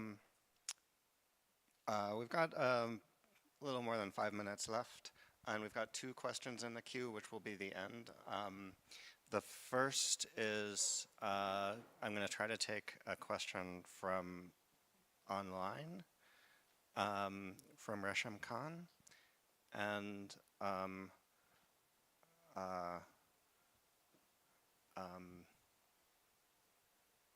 Resham, it looks like you've been unmuted, and you can ask your question. Hi, can you hear me okay? I can hear you. Yeah. This is a question for both of you. Really appreciate the presentations. I'm sort of thinking about this quite high level, but in my mind, participatory design doesn't just cover one aspect of conceptualizing a solution, researching the solution, or evaluating the solution. It's all of it. I don't know that you can come up with a participatory, it's an approach, right? It has to govern all aspects of that solution, including the evaluation and the information you're gathering to develop that solution.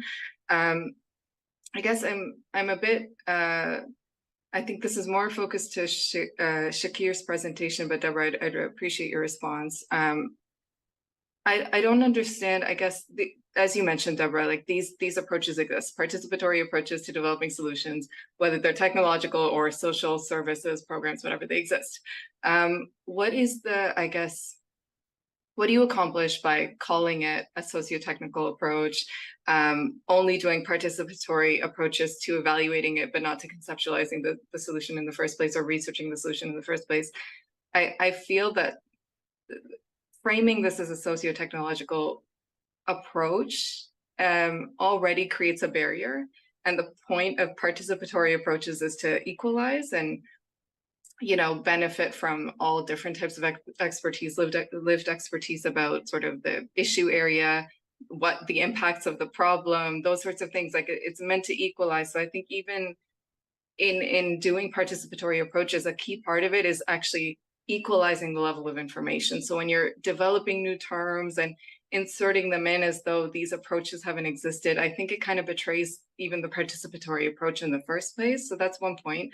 And so I'd like your response to that. The second one is, I don't know how participatory an evaluation can be if you weren't participatory in conceptualizing the problem or researching the problem. So I just want some reactions to that. I don't know how true to participatory approaches it can be if you're just doing one aspect of that whole timeline of a solution. So just that would be great. Thank you. Yeah, I think I have like a quick response to that, which is just, I think participation is a byproduct of agency. So if you have, you know, control or agency over like the development of the process, then of course, ideally you get input at that stage. I think one of the reasons why we describe sort of audits as kind of like participation at just the evaluation stage is because, you know, the systems and the situations I'm describing are worlds in which typically, and again, this is why, like, you know, this is very much from the external audit kind of view, like we don't have control over, you know, how these systems were built or how they were introduced. You're just interacting with the impacted population that's experiencing that harm. And so from that perspective of, you know, I just have access to this impacted population, and we didn't have any degree of sort of control or agency when it came to what was being built and how it was introduced, which might be part of the campaign. Like after you expose some of these failures and expose some of the ways in which these systems are inappropriately deployed, then you can advocate for engagement at a different level. Or in some of the cases, like in the Stanford vaccine risk assessment case, they just advocated for the removal of the system completely, and they were successful in that. Same in the education case with the A levels, right? But I think to just have strength behind the advocacy, when to put strength behind your advocacy to represent a larger group of people and their experiences with the system, when you don't have control over the design process of that system and you don't have control over the engineering of that system, that's how people end up just being able to sort of increase inclusion at that evaluation stage or at that assessment stage. So I think it's just a byproduct of circumstances more than it is a byproduct of kind of approach or aspiration. I think on the internal sort of audit side, where you have sort of a group within the organization that's sort of playing this auditor role and trying to sort of increase the scope of experiences that informs the assessment of a particular technology that's like ready to deploy. And they're sort of like the third kind of level of defense in terms of like, the effectiveness of that system when it's deployed. I think it's a similar thing, but with like internal politics, where they also feel like they're disconnected from the internal audit team at these organizations are disconnected from the engineering team, and they're disconnected from this sort of second line of defense in terms of compliance. And so they typically also feel, we had this project called, Who Audits the Auditors, where we spoke to quite a few folks that identified as auditors, whether internal auditors or external auditors. And in that paper, through those interviews, it was very clear that some of these folks did not feel like they had control in terms of how the technology was designed and developed initially, but they felt like through evaluation, they could kind of express some of the weaknesses of the technology and potentially either block its deployment, lead to some kind of recall where it's already deployed and affecting people, but then you can kind of remove it from the market, or push for some kind of like redesign or reconceptualization of a future version of the product. So I think that that's just like the locus through which people feel like they can act. And so that's why the focus is there. It's not because that's like a more powerful part of the process. And to kind of like Shakir's presentation, I think it's very interesting. That's why it's very interesting to me to hear about methods that look at different aspects of, development and conceptualization, because I do think that those perspectives are useful, the whole way through. Something that I experienced recently was there was a union that represents sort of like cleaners and like, hospitality workers in the US. And they recently reached out to folks at Berkeley around audit practices for sort of identifying the weaknesses of they have like their entire schedule managed by an algorithm, their entire workday, like literally like the map of how they get through a hotel mapped by an algorithm. And they had a bunch of complaints that they were compiling and asking for people to investigate these systems. And it was interesting because through that evaluation, they were also expressing a desire to engage in the design process as well, where they were saying like, if we designed this, we would know, like, this is just like inefficient. This is like a waste of our time to take this route when this route is more, like, they had like a better vision of what like an effective version of the technology would be. And so I just wish, again, we had more access to the companies or those that have that control and that power to like allow for those that are impacted to not just engage at that participation stage, but also engage in the design and development. Unfortunately, just like right now, the way the politics works, we kind of deal with what we have, which is the most agency at this evaluation stage and not as much agency in terms of design and development. But this is like an excellent point. And I'd be curious to hear Shakir's perspective as someone that's more on the building side of things. Yeah, I agree with you. There's nothing that you said that didn't agree, because I wanted to give you specific examples of participation that looks like in the design phase, in the nowcasting, for example, in the education phase, or participation that comes up by looking through the lived experience of people in the kind of Stella example, or with the comedians, or participation that's looking at the evaluation. So, I agree with everything you say. Participation is limited. Of course, we have Einstein's famous model, which is guiding us, the ladder participation, which is asking us to go up to citizen power. But one of the core things that, I'll just say briefly is that participation is limited. It will always have limitations like every method. And so what we shouldn't necessarily do is get caught up in seeking some form of perfect participation. This is where the opportunity for us lies as a field right now. We need to figure out how to reimagine somehow the entirety of it. What does it really mean to make participation an ongoing process, so that it's not the way that I'm describing it to you right now in this early phase of a field that's immature, where we look at it in individualized ways and it's not kind of connected or joined up, or you lose track of the sense of it. And then you also lose sense of where it's limited or shouldn't be applied, because we can't always be going and do participation for everything. Right? There are limitations of the epistemic burden that we put on communities, on whose right it is to actually do the homework beforehand, the rights of experts of design. So all of this kind of complexity is, I think, where the exciting bits of all of this participation work is right now, because we get to really figure it out, stitch it together. And there are many failings, and I agreed, even earlier, the comment. many things could be brought into question of whether you could use the participatory language at all, whether or not they are just an evaluation or a focus group or a Delphi method or whatever it is. So, all of that are things we need to account for, and as groups come together and figure out what that new kind of process looks like. So, yeah, I'll just agree with you. I'm trying to figure out sort of how it is we do that. The equalizing of information is an important one. At the same time, the counterpoint, there's often a common analysis here. You can't overburden. And I loved hearing Deb's response on the participatory evaluation element. So I think hopefully we'll get there somehow. But anyway, I think our time is up. I have to run, I think, unfortunately. So, Favor, I wanted to give you a chance to ask your question. You have a microphone there. I'm sorry about the time, so hopefully we can get this a slightly quicker exchange. Okay, thank you. So I had a question for Deb related to auditing, and I wondered if you thought that auditing itself,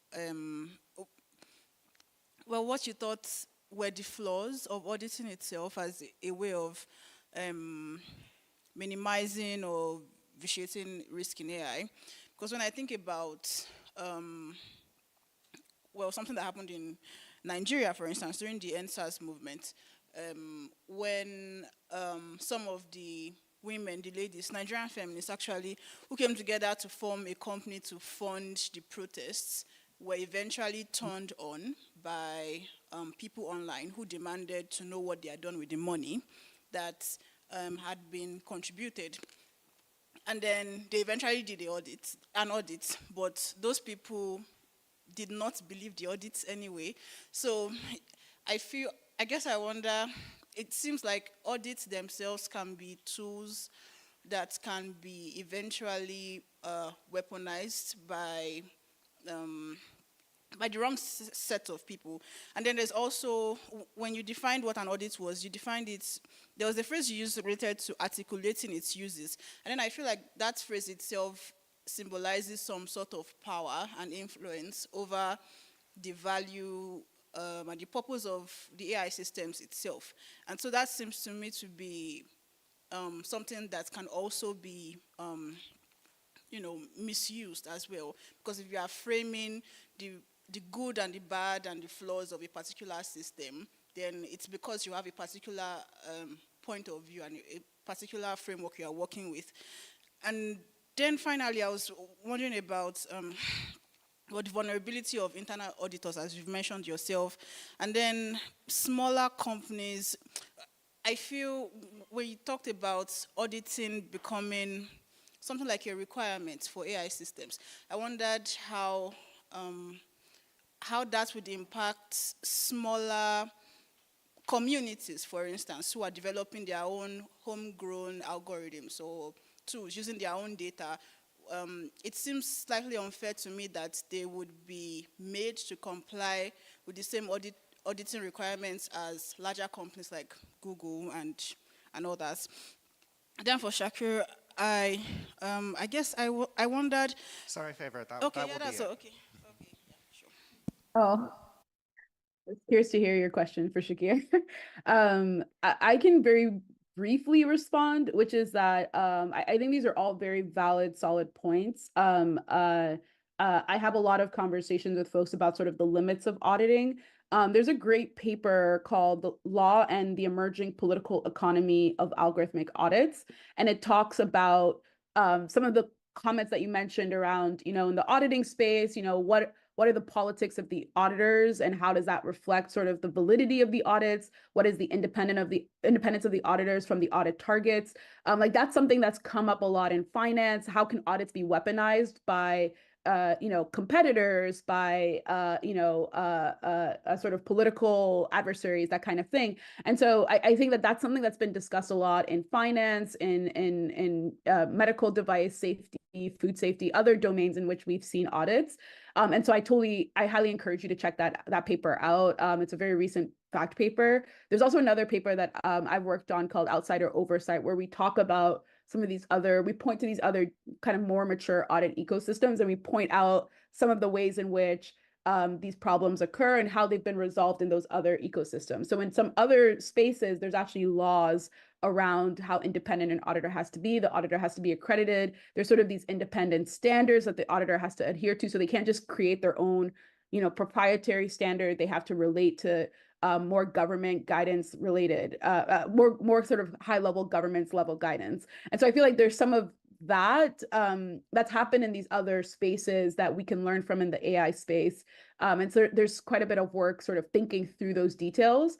I will mention two things, which is, or just one thing, which is effectively the way that audit policy works is that there's two directions. One direction is to have a mandatory audit to say that, you can't put a product on the market unless you get an independent third party to take a look. We can't just believe the company's claims about how well the system's working. We have to get a third party to take a look. And that's where, all these questions around, well, how independent is that third party? How accredited is that third party? I think the papers that I recommended to you will have a lot to say about sort of the politics of that ecosystem where you have a mandatory audit and this third party could be, a source of bad in addition to a source of good. But there's also a second type of audit policy, which I actually find myself advocating for more. And it relates to sort of these external auditors, mostly civil society or unions that are coming in. And they have a set of unique kind of questions around how well the system is working for sort of the vulnerable, marginalized population that they represent. And for that set of kind of quote unquote external auditors, the policy agenda is around just providing an avenue for access, providing protection from corporate retaliation, because a lot of those groups face, the companies are not happy when their narratives are being challenged.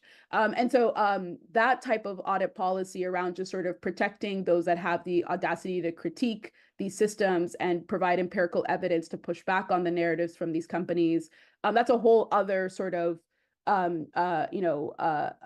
set of campaign issues that kind of live separately from this mandatory audit requirement. So the advocacy is not just around, and typically not just around, pushing for a mandatory audit requirement, but also allowing some of these civil society accountability actors, journalists, government, et cetera, to, be able to scrutinize those corporate narratives and do their kind of external audits voluntarily without facing retaliation, without facing some of these very serious consequences. So I think from that perspective, some of those political dynamic issues actually disappear because it's this sort of voluntary act, and it's just about giving access and transparency to allow for that kind of scrutiny. But yeah, there's so much more I could say, but I totally encourage you to check out those papers as a start if you're very curious about this direction. Thanks. So that was amazing. I appreciate everyone's patience and being able to get those great answers and to have such a rich and wide-ranging discussion. Let's thank Deb and Shakir one more time.